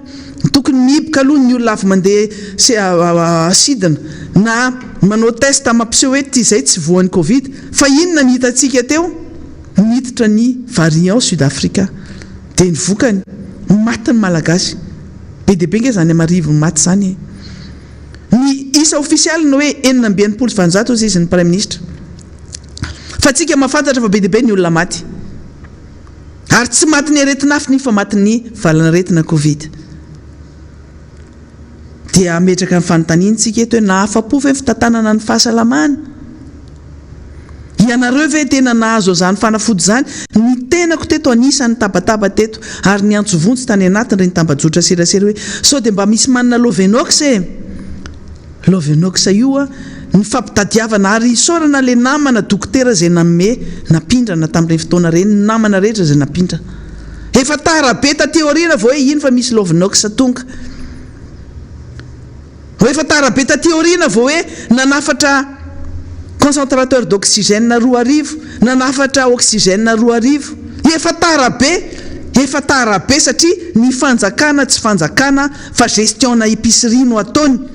efa ndrasany be dia be maty zay vao nanafatra an'ireny nefa maro be ny olona tokony ho avitra maty tsy lera ozy izy ny namana député ny Tsirabe maty tsy lera ny olona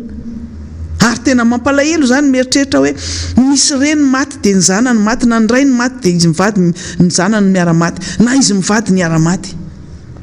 fa tafiditra tao anatin'izany tsy fampiny ny oxygène sy ny concentrateur d'oxygène. Ny filoham-pirenena moa zany dia nyteny hoe raha tsy nahay nakafe-petraingana zay, raha tsy nahay nanafatra oxygène aingana zay dia ngamba ozy izy dia tsy omby mihitsy ny hôpitaly teto Madagasikara teto Tanarivo.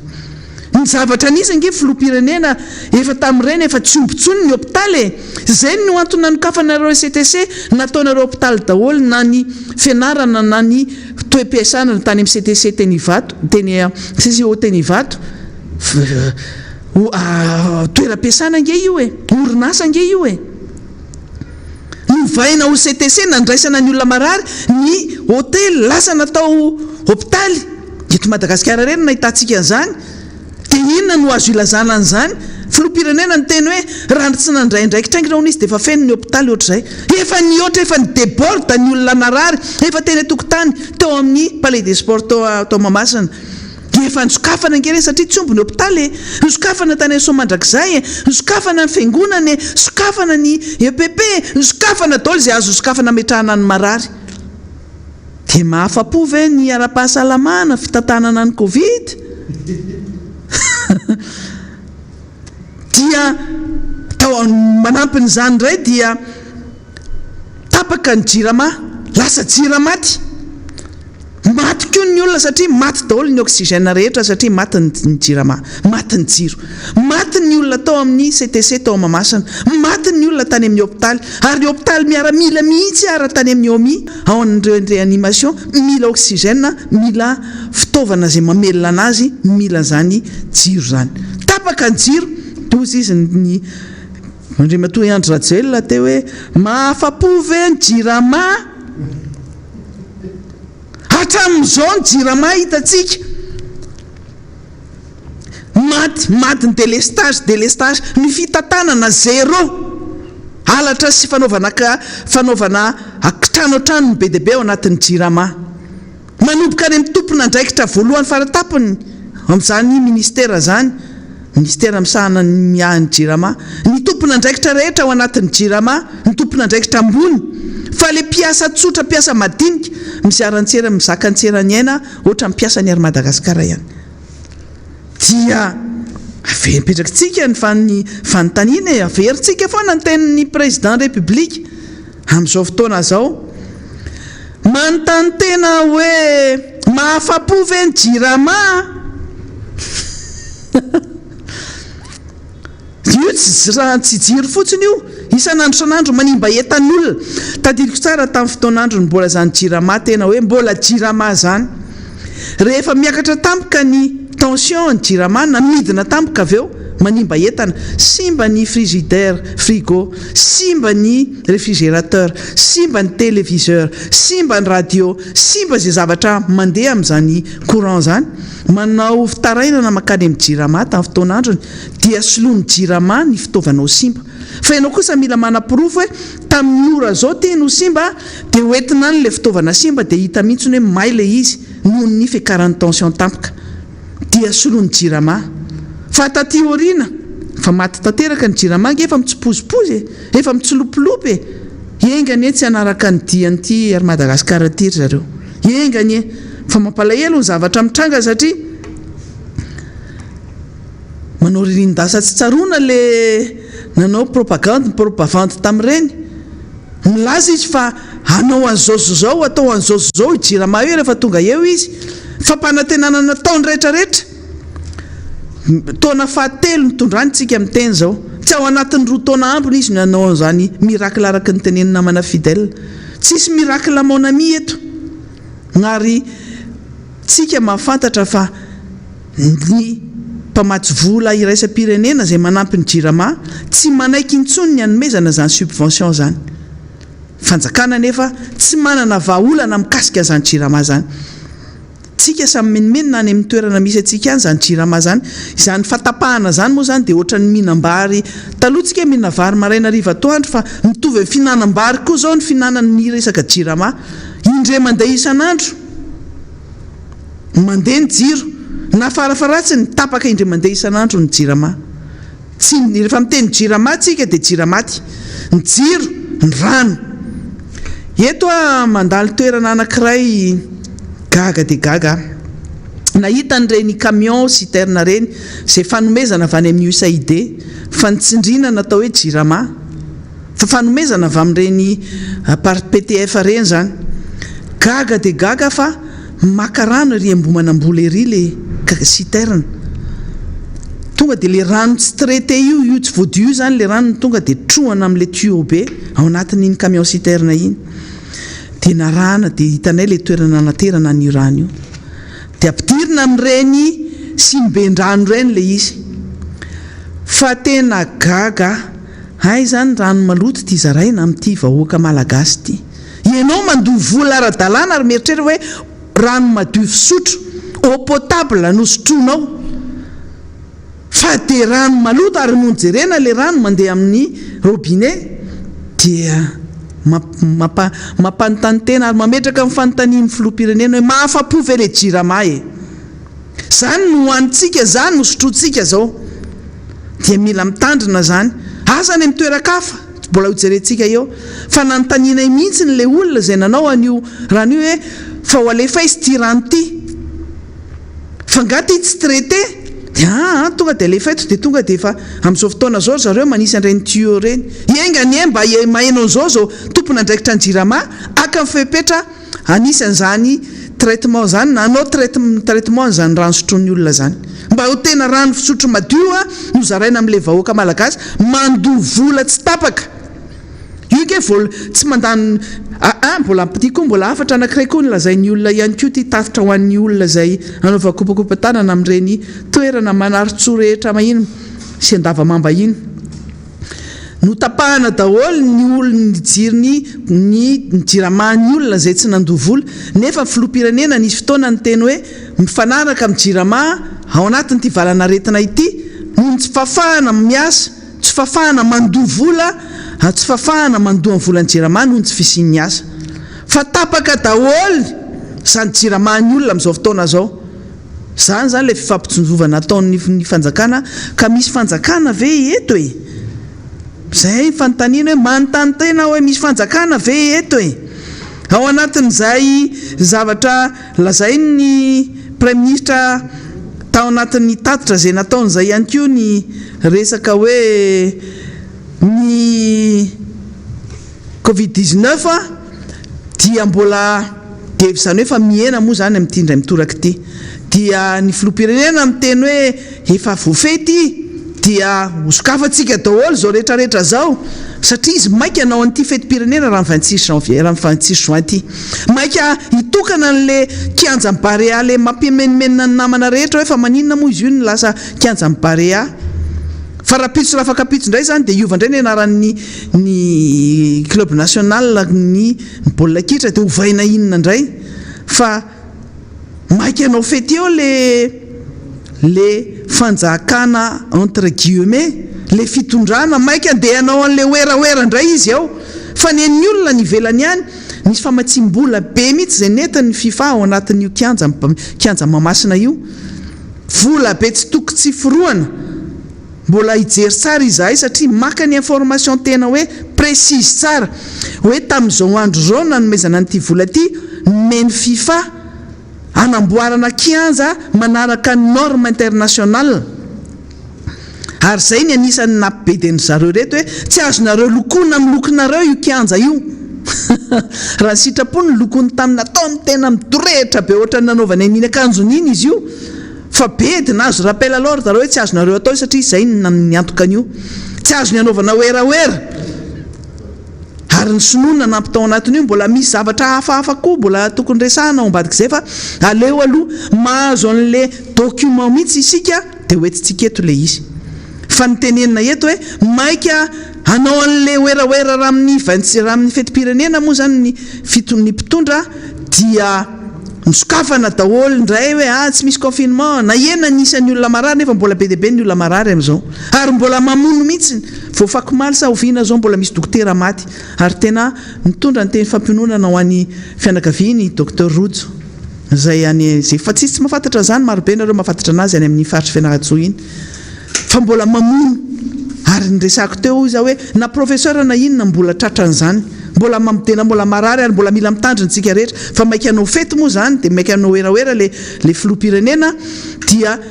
gaga izahay malina anao ny resabe anay moa zany izay sam'izay ihany no mifampiresaka hoe ny tsika rery ny kianja ohatry ty lazaina fa manaraka ny fenitra iraisam-pirenena no tsy mba misy sarony tsy mba misy tafony fa midanadana be eo dia efa député fidèle moa efa eto miaraka amiko eto ihany izay arabaitsika efa nanaovanay azy teo hoe allô président allô mba le marché an'le elo reny fa siko sarinao tsara tare io zany reny tenosa hoe nao ndre fa mba meo anay ndre le marché an'le elo fa mba atao sainam-pirenena le elo e fa ny atsika ihany ny kianja ohatrin'io no tsy mba misy tafo manao tafilanitra zany le tribune centrale sy tribune latérale taloha reny a tsy misy tafo nefa le izy natao mirentireny tsy mirantiranty be ohatran'io hitanao zany le hoe misy banga hoe misy banga ao anatin'ireo moa zany fa aleo aloha hitatsika eo le izy fa nazanajana rehefa somary lavalava ihany ny zavatra andresaka eto a efa tonga eto ny namana député fidèle dia metsika anazy ny fitenena satria raha ny zavatra horesahana eto dia mampanahy mafy ty resaka ADM atao amin'ity valana retina ty fanontaniana napetraka teo izy ao dia hoe mahafapo ve ny fahasalamana fa atao ohatra mampiorokoditra indray ty resaka hoe miverina indray le valana retina amin'ny faritra tsinanana iny ary ao resahana indray zany hoe ao amin'ny Ambatovia indray zany le izy noverina indray zany hoe mpiasa ny Ambatovia zany marobe indray ny tratran'izy io dia hiasy miorokoditra daholo indray zany ny olona amin'ireny faritra reny hoe hiverina indray dia sanatria mivava ve dia hisy troisième vague indray ty ny eo tsy vita eo miditra indray enganeny mba tsy ho zay tsika aloha zany manaja ny fepetra rehetra ny resaka vaksiny mbola resantsika manaraka satria anisany nanentana an'io tsika teto fa noho ny fitamatamany ny mpitondra fanjakana zay lezaintsika teo hoe misy fanjakana ve eto noho ny fitamatamany sy noho ny tsy fanaitanana sy ny fanakiviany ataony amin'ireo olona tokony hanao vaksiny hatramintsika miteny zao raha ny tatitra ofisialy nataon'ny premier ministre tao amin'ny antemera-pirenena dia eo amin'ny arivo sy enin'alina fotsiny ny olona vita vaksiny hatreto 61 000 mahery eo ny olona vita vaksiny amin'ny 250 000 vaksiny le covishield io moa zany resantsika zay mampiteraka resabe hoe na ny tena raha lasa matahotra hoe ahoana marina io sy ny sisa satria na ny originany hoe vita avany Inde io ny Inde nefa hitatsika ny resaka variant indien teo ny marobe zany resaka ao anatiny hoe sao dia ho atao sorina sao dia zao nefa ny tena mba te hiaro tena ihany ary te hanentana ny olona ihany koa fa le zavatra ataon'le fanjakana zay tsika miteny eto zany hoe misy fanjakana ve sa tsisy eto mampatahotra mihitsiny dia ho hitantsika eo le izy ny fanapa-kevitra moa zany tena hoentina mbavaka mihitsiny ary tena ataontsika kabarin-janahary io fa tena mila fanentanana avy amin'ny tsabo avy amin'ny OMS avy amin'ny UNICEF mihitsy zany hoe tena manome toky hoe tena tsy misy ambadika mety atahorana reny vaksiny reny fa mametra-panontaniana daholo ny olona tsika nefa mieritreritra an'izany teto hoe ny vaksiny aloha zao no tena maharo ny olona rehetra zay namana fidèle dia alohandray aloha ianao manohy anazy eto makasitraka honorable ankarazafy manatsoa manao mbola tsara antsika jiaby amin'ny andro famatsagna ty taratara kely fa mbola nisy fanangonam-baovao zay tsy mbola ho resahako androany ny angom-baovao amin'ny ampahampetsaka ny zavatra nandehanako teo zany fa rapitsina amin'ny herinandro tsika vao tena miresaka azy matanjaka fa nisy zavatra anankiray tena mahafinaritra raha azoko androany tamin'ny mbola kely zany filohajaina mambahoaka miaraka amin'le troupe miaraka amin'zareo i demolition man mpanao baby foot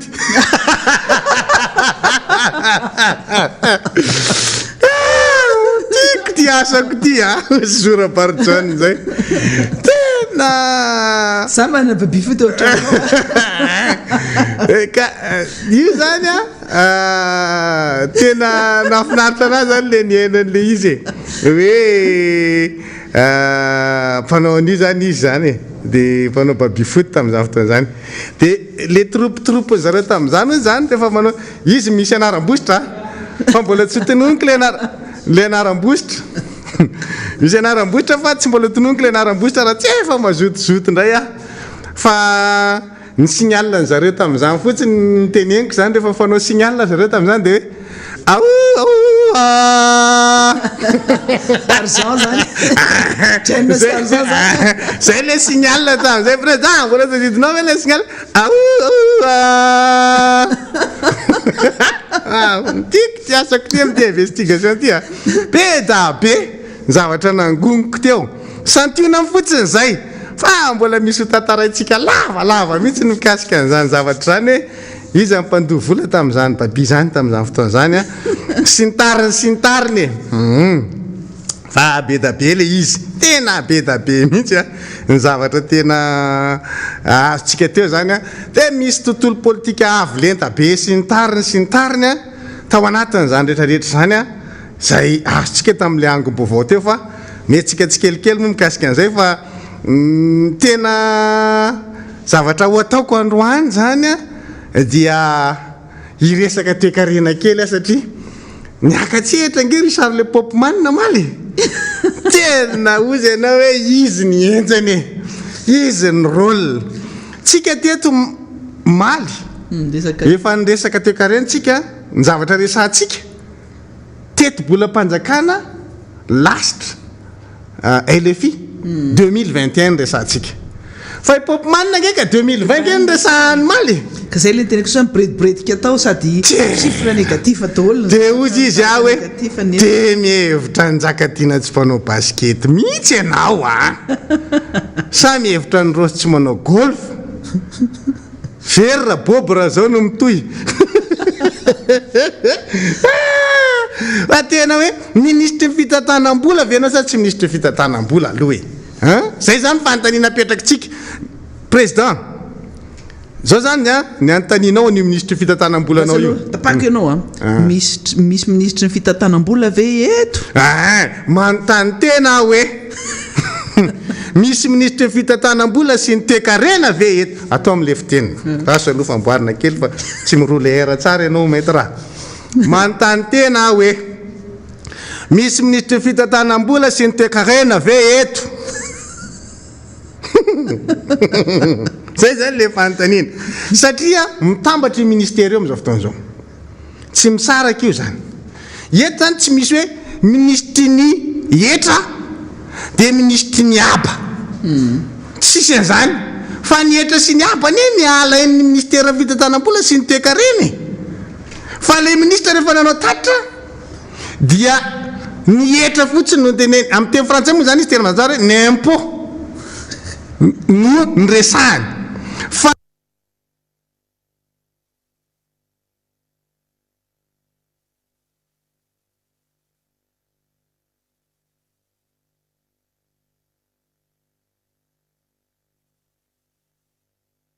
volatsika amin'ny alalan'ny faditseranana zany a ny recette douanière zany tsy nasiany resaka miaba zany miaba tseranana tsy nasiany resaka io ozy zany tsika eto miteny aminazy le anenjika n'le taremarka enina amin'ny sivifolo isanjato ve ndre matoa ministra no mamaiky anao de zay ianao ny ataonao hoe ny asa tsara ny asa mafy i demolitionnement ane voafitaka ao am'izany izy ny azonao fitahana am'izany satria mbola variana manao babi fa ny mpanao ny solombaboaka dia fanoerana tsy voafitaka ao am'izany mihitsy zay le zavatra tiako tenenanao am'izany hoe olafa fitahana re aza mietreritra ny loatra ny concombre ianao fa tsy mety zany monsieur le ministre ary tadidio fa ny échec ny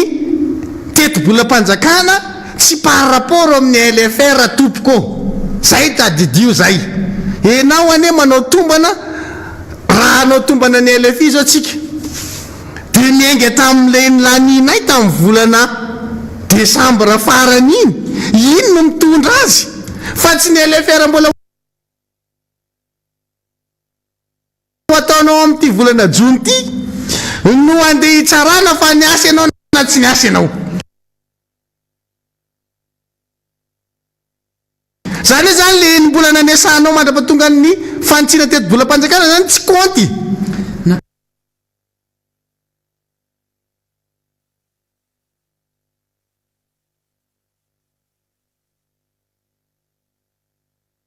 po fotsiny resantsika tamin'ny andro ny hery Jona Alarobia jery eo zay monsieur le ministre jery eo président tiako ty ministre ny fitantanam-bolanao ty mampety tsara ny fitantananao mihitsy io aza soloana io tandremo mety aminahy io fa anao barabarainy fa zay tsy barabarainy lazay ny fany anazy io farany ambony indrindra dia mino an'izany zao anao président hoe io ny ambony indrindra ka izy io vitany zavatra io tsy vitany oeraoera taremarika ny eny resantsika eto monsieur le ministre jery eo monsieur le président sève mamoaka ny technicien ny fitantanam-bola io 96% ,6 io ve no ambony indrindra amin'ny fampidirana ny etra avereny manomboka ary mitondran'ny hery Jona Alarobia mandra-pahatonga an'izy ny ala dia nandraisanareo fitondram-panjakana io ve hoe ny ambony indrindra fa jery eo zavatra misy taremaka zany tsy mandainga io monsieur le président ny chiffre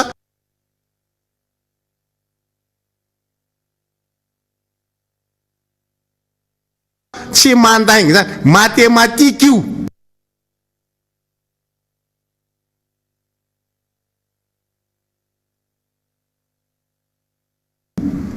azy zany covid zany mbola atao hoe istriany zany mangataka aminao zay ny OGT tompoko OGT avoay ny OGT navoaka anareo octobre 2019 ny farany ahitana hitaratra eo zay no mijanona rehefa mijery ny document au ministère finance OGT anareo 2019 mois d'octobre tapitra eo dia milaza anao fa manao mangarary nareo mangarary amin'ny ahoany ny olona ke manao lavitra noho ny ataonareo ny document rehetrarehetra tamin'ny olona soloanareo teo hitanay daholo ny OGT 2017 hitanay ny OGT 2018 hitanay fa rehefa tonga amin'ny anareo 2019 mois d'octobre tsisy tsony après mois d'octobre dia manao mangarary nareo am'zany tsy kaza mifanabarabara monsieur le ministre za tsy fantatro iny vola iny vola le fondresako teo zany vola tamin'ny covid-19 lutte contre ny côté iny hatramin'izao tsy mivoaka mangarara ny PTF mangataka an'io zay fotsiny ko dia izy milaza fa manao mangarara dia zao ny zavatra ataony ao anatin'le mamitaka an'le olona zany izy amin'le hoe 96%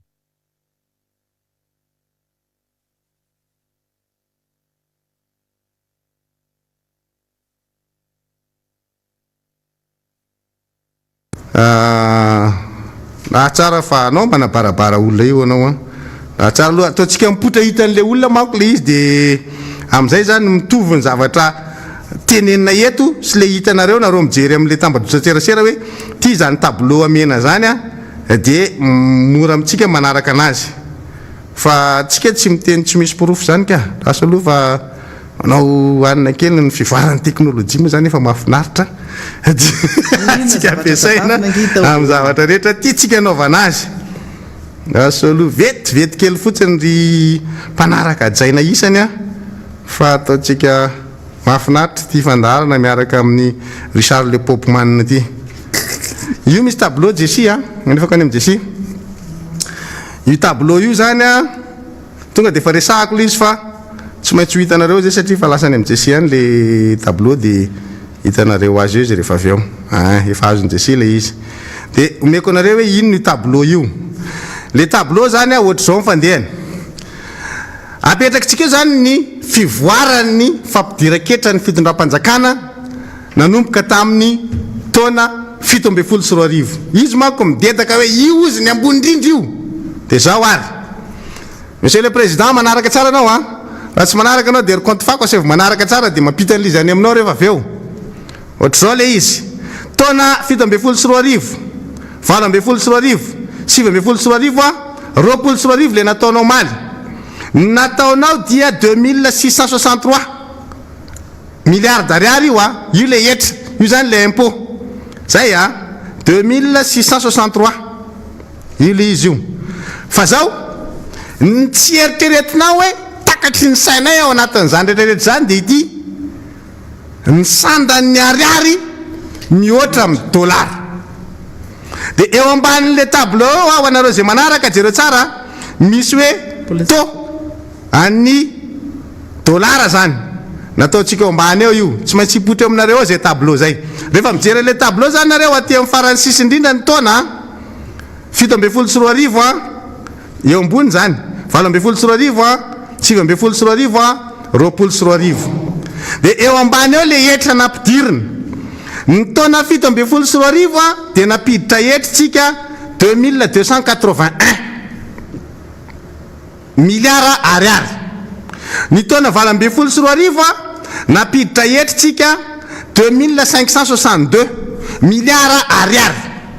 Ny taona 7.4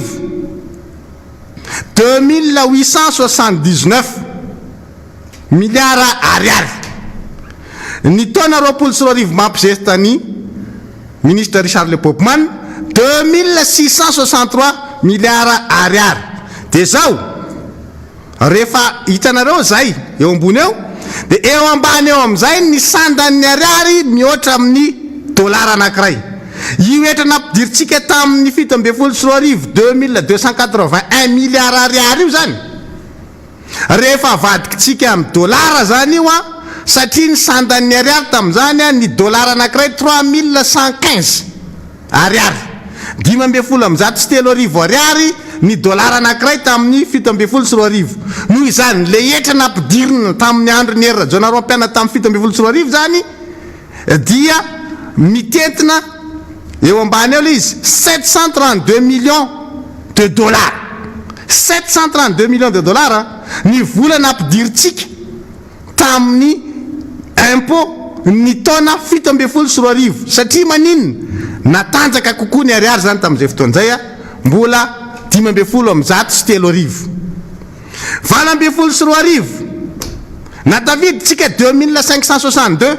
fa efa nomboka niakatra ny sandan'ny nitsotsorika sandan'ny ariary raha mihoatra tamin'ny dolara. Ny dolara anankiray efa viditsika 3.3 zany hoe io vola nampidiritsika io zany raha avadika dolara zany le vola satria ny dolara moa zany maro toerana dia 769 millions de dollars. Raha jerentsika 7.4 a natafiditsika 2879 milliards ariary. Ny tany dolara tamin'io raha pitahina tamin'ny ariary nitsotsorika ny ariary 703. Dia le vola tafiditra tamin'izay rehefa avadikitsika ny dolara dia 797 millions de dollars.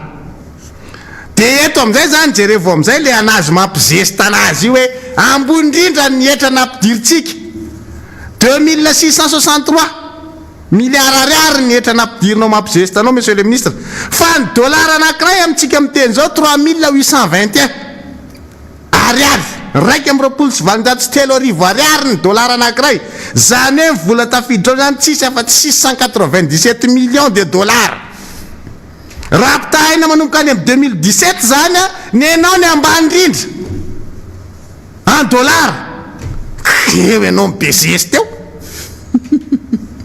tsika zavafanabarabarana io ariary tsy afaka vidianantsika zavatra ny ariry raha ohatra ka anao importation fotsika tsy afaka ondratsika ny avianana ny ariary tsy maintsy avadikitsika dollara io avaditsika vola vahiny io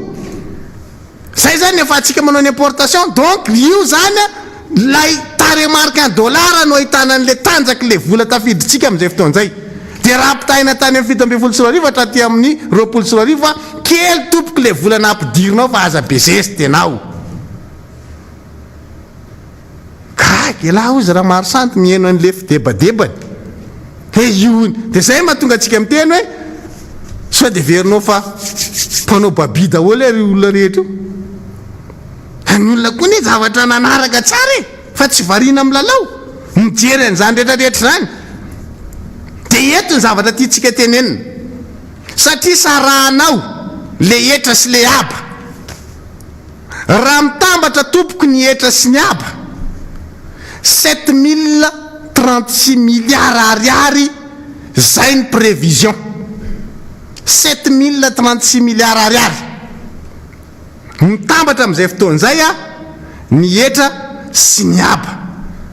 zay zany ny tokony aingan'ny taremarika zay nefa tonga antsika miteny hoe ao amin'ny elefi tsika ny miaingy raha manaraka tsara ianao antsika ny tokony miaingy de raha ohatra ka manao ianao zay satria ty amin'ny 2021 ianao no miresaka efa eo ampelatsaranao daholo zany izy rehetrarehetra aza dinoana fa ny vola izay gapitsika zany tamin'ny LFI mihoatra amin'ny LFR tompoko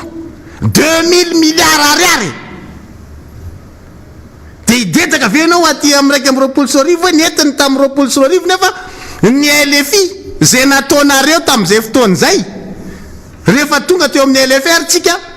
nanjavona 2000 milliards ariary nahitsy tao anatin'izany 2000 milliards zay fotsiny de fa tsy tokony mampidedaka anao zany zay hoe tokony tonga de mba mipitrapitra ianao rehefa 2020 resanao satria 2000 milliards ariary ne nanjavony tsy vita an'izay fa miresaka ianao nietra fotsiny resahanao fa manina kay tsy resahanao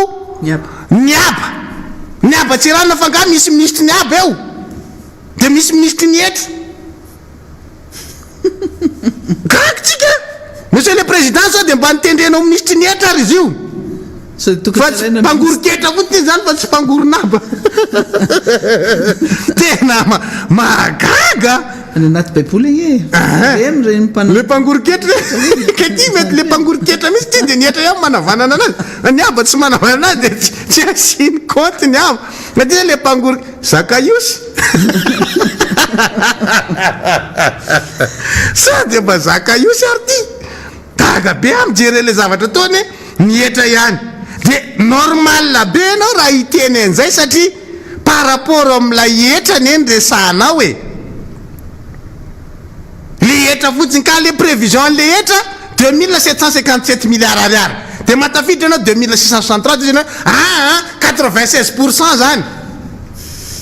fa maninona raha le 4029 ny resahany après le fantsina le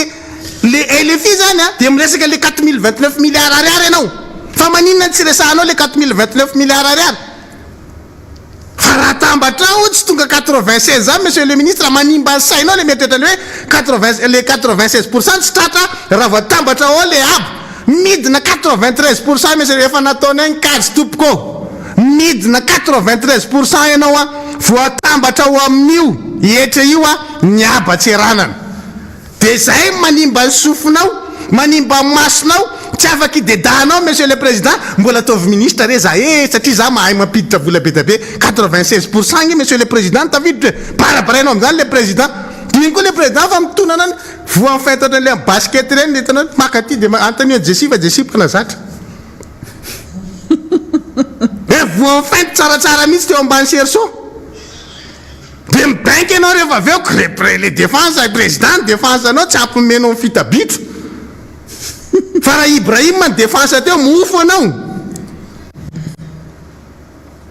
hainao Ibrahima tao amin'ny askita raha mba mijery basket ianao ka zay le izy fitahanao a le olona 96% normal ianao raha toa 96,6% satria ietra fotsiny impôt fotsiny resahanao fandreseto douanière tsy asinao resaka nefa fampidiram-bola amin'ny ministère fitantanam-bola da sa mbola tsy vitanareo efa volana jona nge zao e magaga monsieur le président ministre ny fitantanam-bola sy ny toekarena le olona saina le miakatra eo a de mandokandokanao ny ataony nefa atsika zao fa volana jona de tsy vita am've zany fampidireketra ny etra sy ny aba tam 2020 aty am volana jona 2020 de mbola tsy afaka metatitra an'izany izy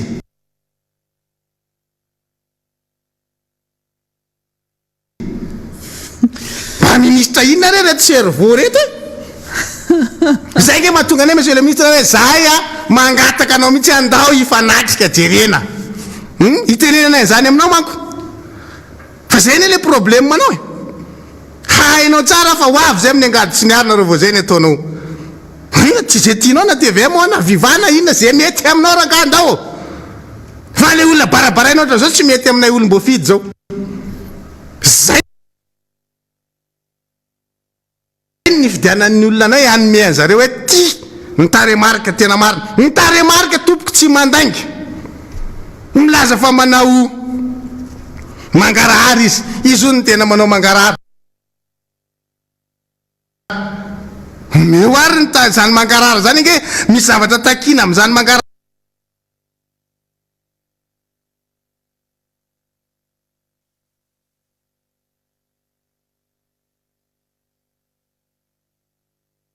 fanabarabara eto de zao manao mangarahary ianao tatitra 5 minitra ianao moata eo ianao zany ka bary tsy valiana moa ny ianao zany fa zao ty zavatra ty ny zavatra angatanay aminao ary ianao manao mangarahary io mba nyresanao ve tao anatin'izany mangarahary zany hoe ny resaka taux de pression fiscale ny resaka an'izany ve ianao tao anatin'izany ny taux de croissance ave mba nasianao resaka nefa raha nisy zavatra nadedaka anao ary zavatra nyresahana teto foana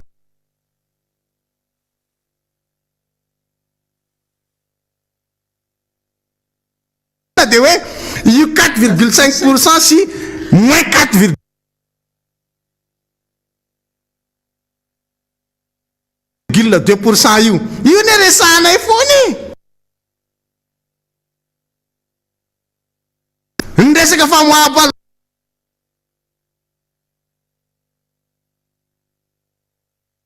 famoaham-bolatsika makany ivelany ny resaka ny ty moa efa nangatanay foana zay hitanao vo miteny fotsiny tonga de efa lanitsenjery metre ianitra le izy mbola tsy miteny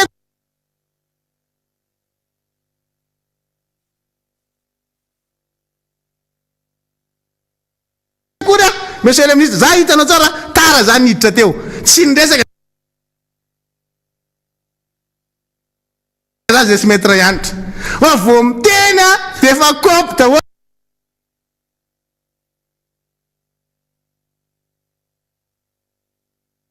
dafina mila fantatry le vahoaka zavatra ao anatin'ity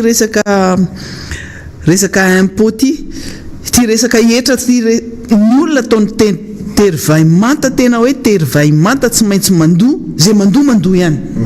nefa ny olona anatin'ny fahasairana tanteraka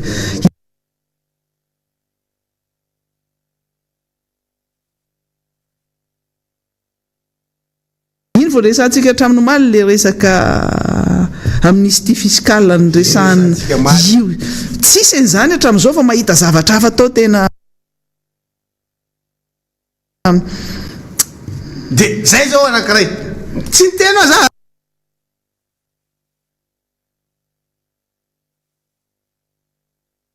mbola tsy tapitra akory ny teniko de efa nitiza metre ianitra le izy hoe le fampidina vola vahiny aiza ny PIB 5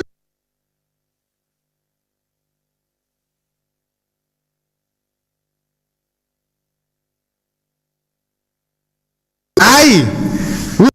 izy nyfoloany teny miara-pirenena mikasika ny ministre fitantanam-bola ianao de tena tsara atao ministre ny rarambahiny tiako firampompanina iny mahay anao iny ka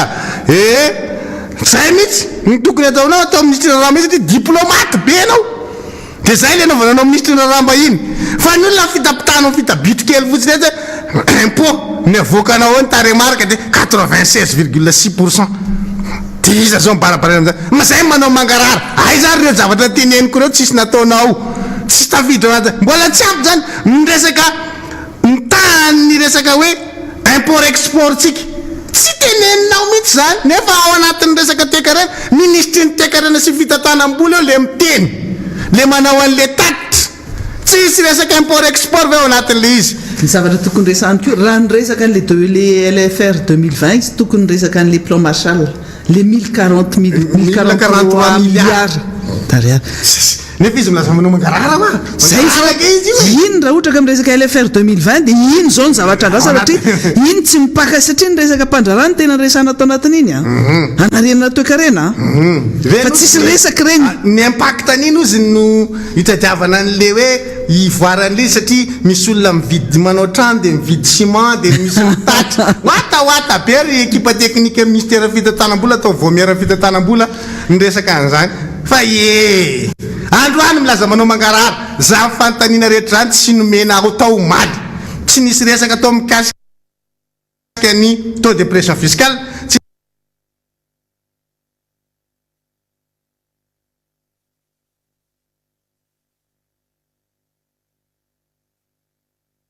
tsisy resaka mikasika ny resaka PIB tsisy resaka mikasika taux de croissance tsy resaka mikasaka famoambolantsika any ivelany ny fampidirantsika amin'ny vola vahiny ny taux d'inflation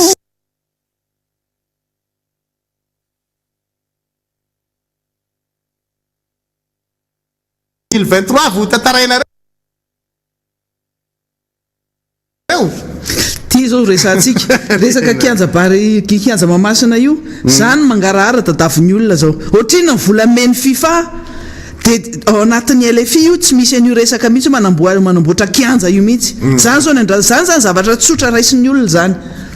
andrasantsika zany zay ne retantsika manao mangarahara honizy zany zany honizy le manao mangarahara fa io mangarahara am'izay tianao ngamba le mangarahara fa tsy hoe mangarahara am'le andrasan'le vahoaka fa ny tianao ihany ny atao hoe mangarahara raha raisina zany ny réalisation nareo 2020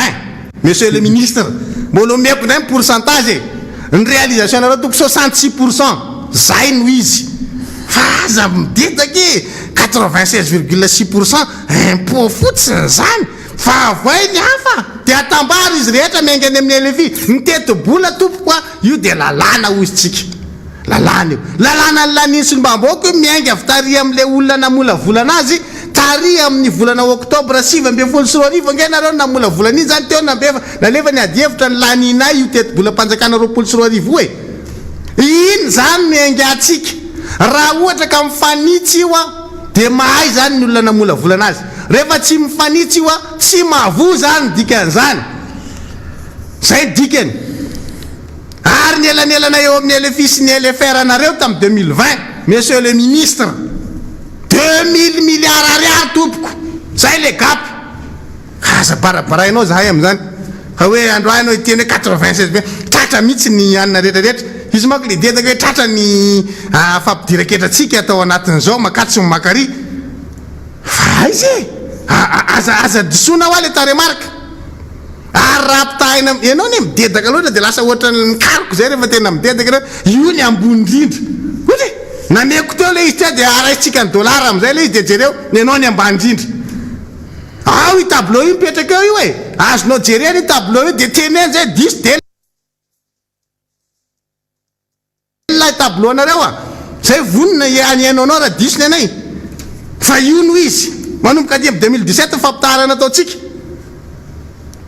fa tsy aza atao an'izany le vahoaka e mananjo afatra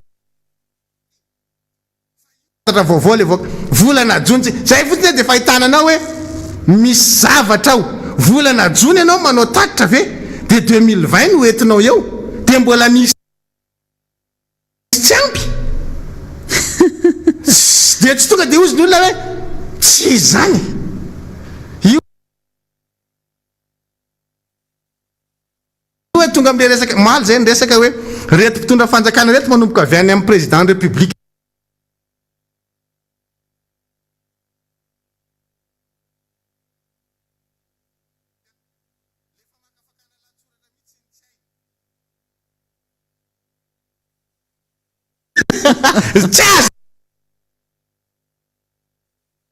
nareo mihitsy zany le lahatsoratra le tiany mpanoratra olona zay na tsy azonareo de tsy manao famakafakany nareo fa izy ndray lazay nareo fa adaly zay zany nareo fa nizy raha marina menareo le lazaadina de mamakafaky nareo inona ny tiany ty lazaadiny ty tenenina fa le lazaadina tsy azonareo de ny tianareo tenena de lazay nareo faranjarazana mihoatra indray ny adaly zay le izy zay le zavatra tiana zay raha manao fanadinina zany nareo de ohatrazay mifamalinareo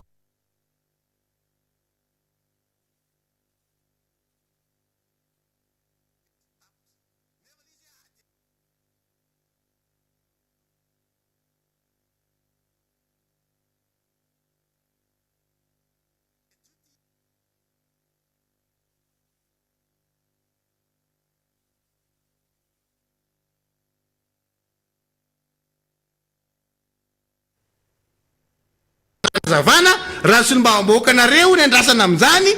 mitehaka fotsiny keny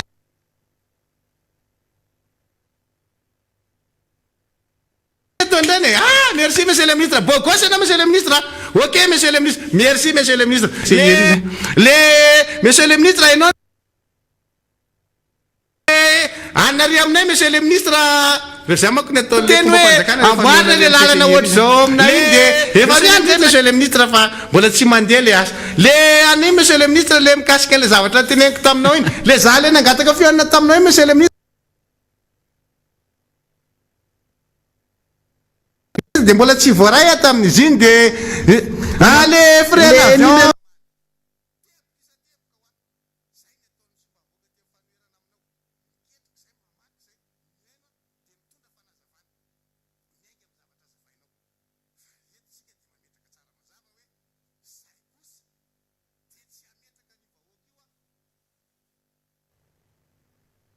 ho tompotrano miono amin'ny fitantananareo ny fanjakana fa aminay de mila mazava vahoaka hoe inona ny dikan'ireny zavatra ny teneniny reny ministre ny fitantanam-bolomaly reny mbola tokony mazava hoe fanaty tsy teneniny ka izy mbola tokony teneniny mihitsy fa marary anazy ary ty tsy teneniny mihitsy fa marary anazy de averiko le izy raha ohatra ka natambatrao ny etra sy ny aby monsieur le ministre 93% nareo fa tsy 96,6% fa tsy mety aminao 93% nareo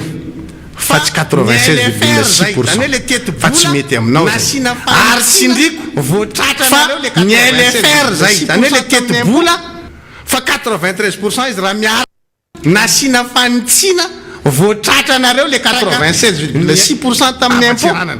fa 93% izy raha miara fidèle hoe ny LFR natao ny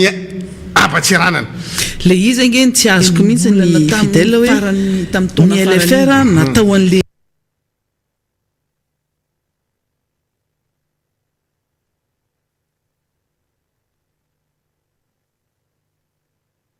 tiany LFR tamin'ny taona farany iny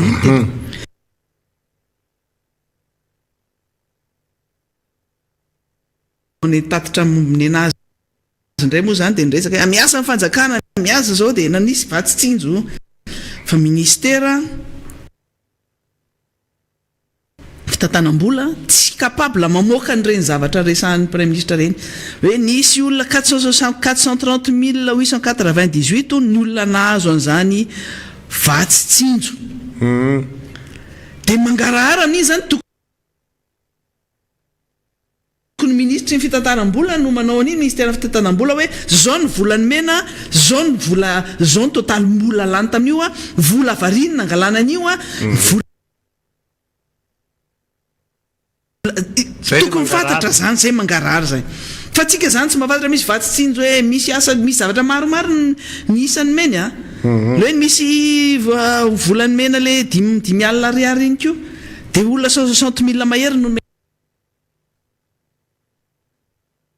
anazy zay zany ny teny amin'ny akapobe ny premier ministre de ny anjara ministre ny fitantanam-bola amin'izay no mamoaka an'ireny zay ny mangarahara dadiaviny zay manino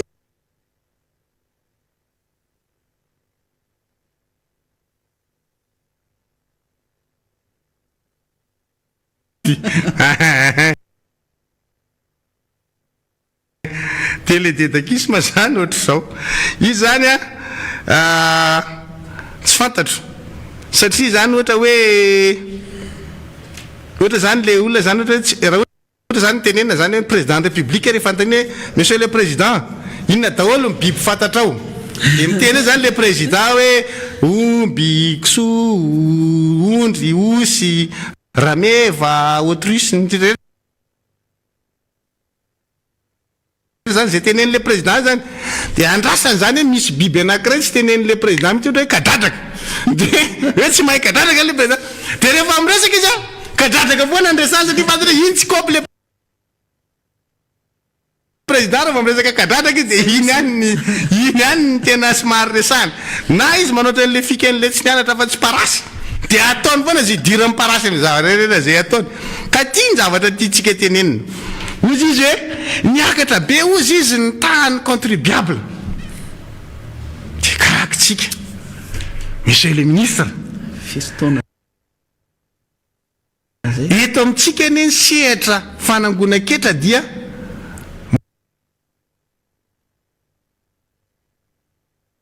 mbola victime ny tanjaky ny olona tsy manara-dalàna e ny sehatra informel ambony be zany dia nefa niny staty tsy zahay eto a tsy ny Miara Manonja tsy hoe namorona sombam-boaka ny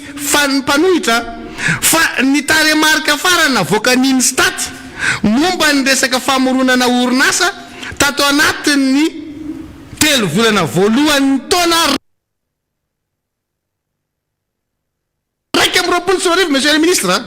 apetako tsara aminao mitsy raika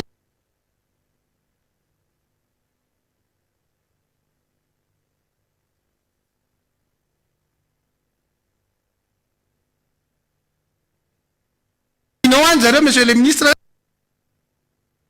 mba ameo anao hoe zany document zany rehetra ka tsy manany ianao fa ao anatin'io dia nazava ny tatitra taon'iny staty hoe niena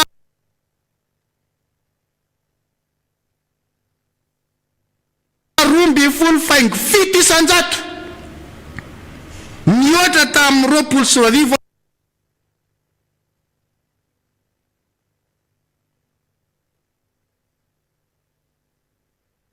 mistera sy ditika zay le nytene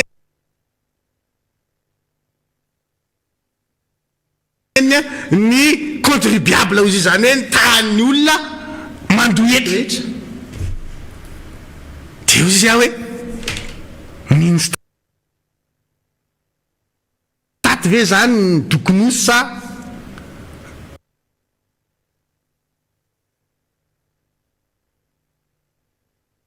manao voamasonombo maty ny piasan'iny staty sa tsy mahita nyzany zavatra hita ministre fitatanam-bola hoe miakatra be ny taremarika ny olona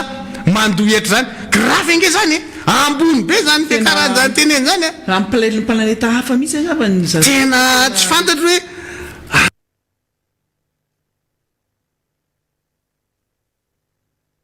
any amin'ny tana masoandro marina angambonareo mipetraka ministre ny tana masoandro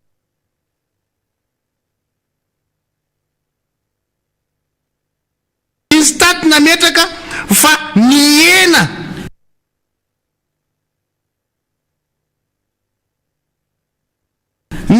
le tahany le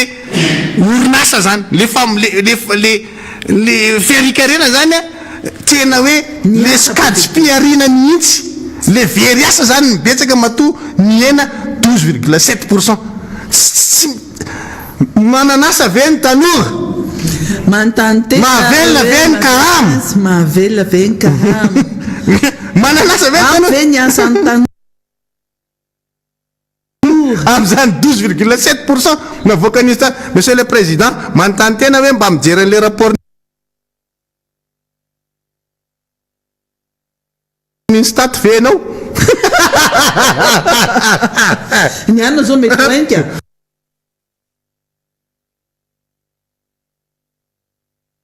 mety mahafantatra tsara izy raha ohatra ka manontany le baby foty ianao mety fantatra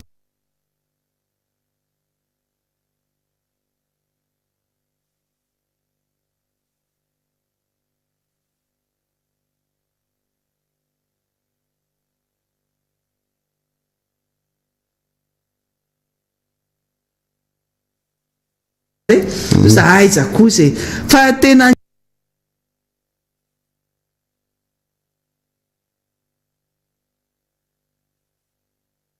miaraka ozy izay mahafantatra anazy tsara fa mety le baby foty koa ny atokona tonga an'izany enge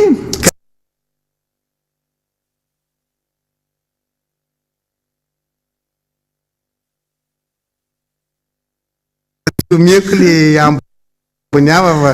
afanaritra n'izy ty samy manana tantarany daholo zay le mahafinaritra am'le izy fa eto zany ny tiako tenenina zany ao anatin'le zavatra dia zay hoe nilay fitondram-panjakana tokony mba mandinika ihany zany hoe efa andro ny fivoaran'ny teknôlôjia zao talohantsika zany raha mamadika document somary mila fotoana kely hoe roa andro raha ohatra zao miteno zay zany le misy ty fitantanam-bola dia mbola mamadika boky be tsika zany ao anatin'le izy mijery tiana ohatr'izao mitadiny document fa zao ny document ka efa eo ampelantanana daholo afaka mijery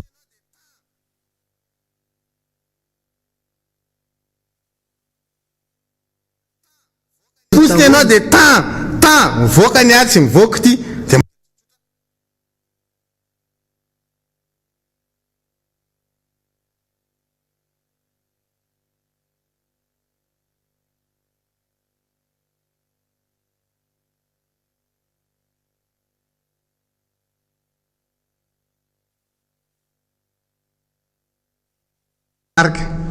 dia miteny ianao anatin'izay hoe amin'ny reto taremarika rehetrarehetra omena reto a ny impôt kosa dia natratrarantsika 96,6% tsisy teny mihitsy tsy mety zany avoakanao zany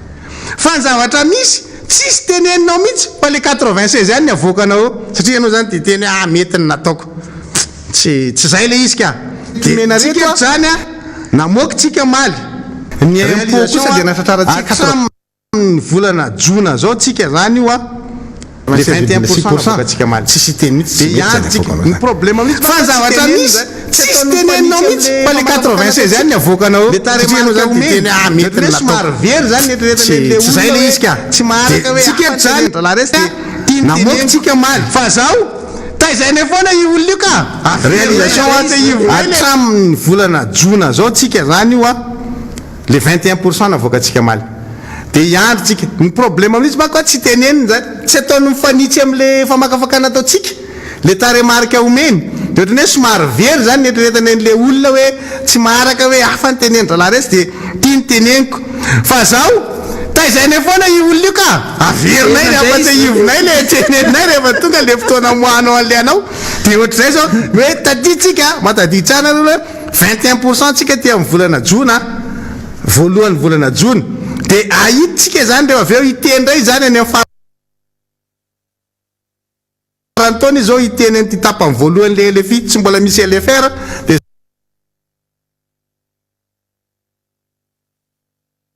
foan'io efa eo bob dia eo cartera zay zany le izy fa ny anao tadiavinao sarahana le zavatra ka tsy mety iny zay ngapa ny tsara nametsika an'le olona maître tamin'ity fandarana androany ty aloha mba tsy ho tompotrano miony zany izy reo hoe tsy hinana amboliny ihany koa manoloana ny raharam-pirenena satria zany resaka toekareny zany a tena zava-dehibe ekenany am-pirenena ary tsika niezaka tao anatina volana maromaro mihitsika zany teny tam'le olo hoe andao tsika iresaka toekarena nitaizan'le olona tao anatin'ny lafiny toekarena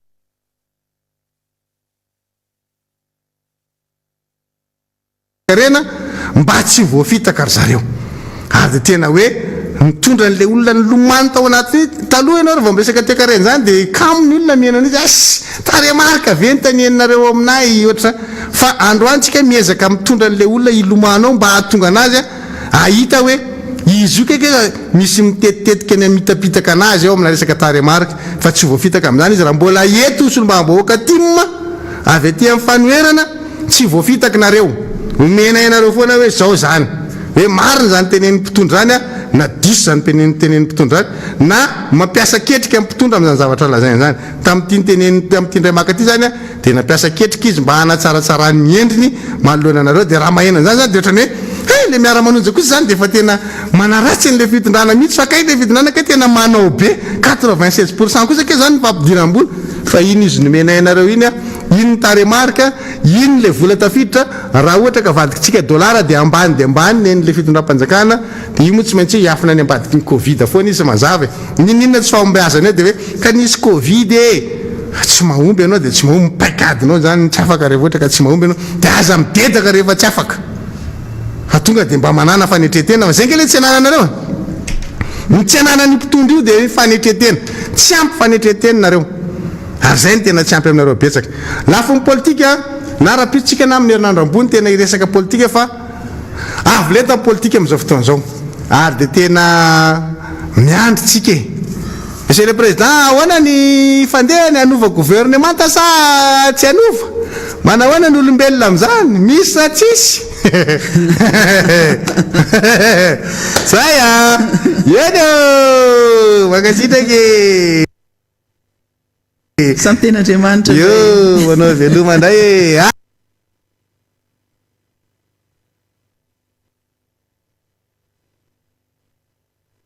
ok mena maherezy raha boby ok raha boby boby zany tsy azo atao adiny mihitsy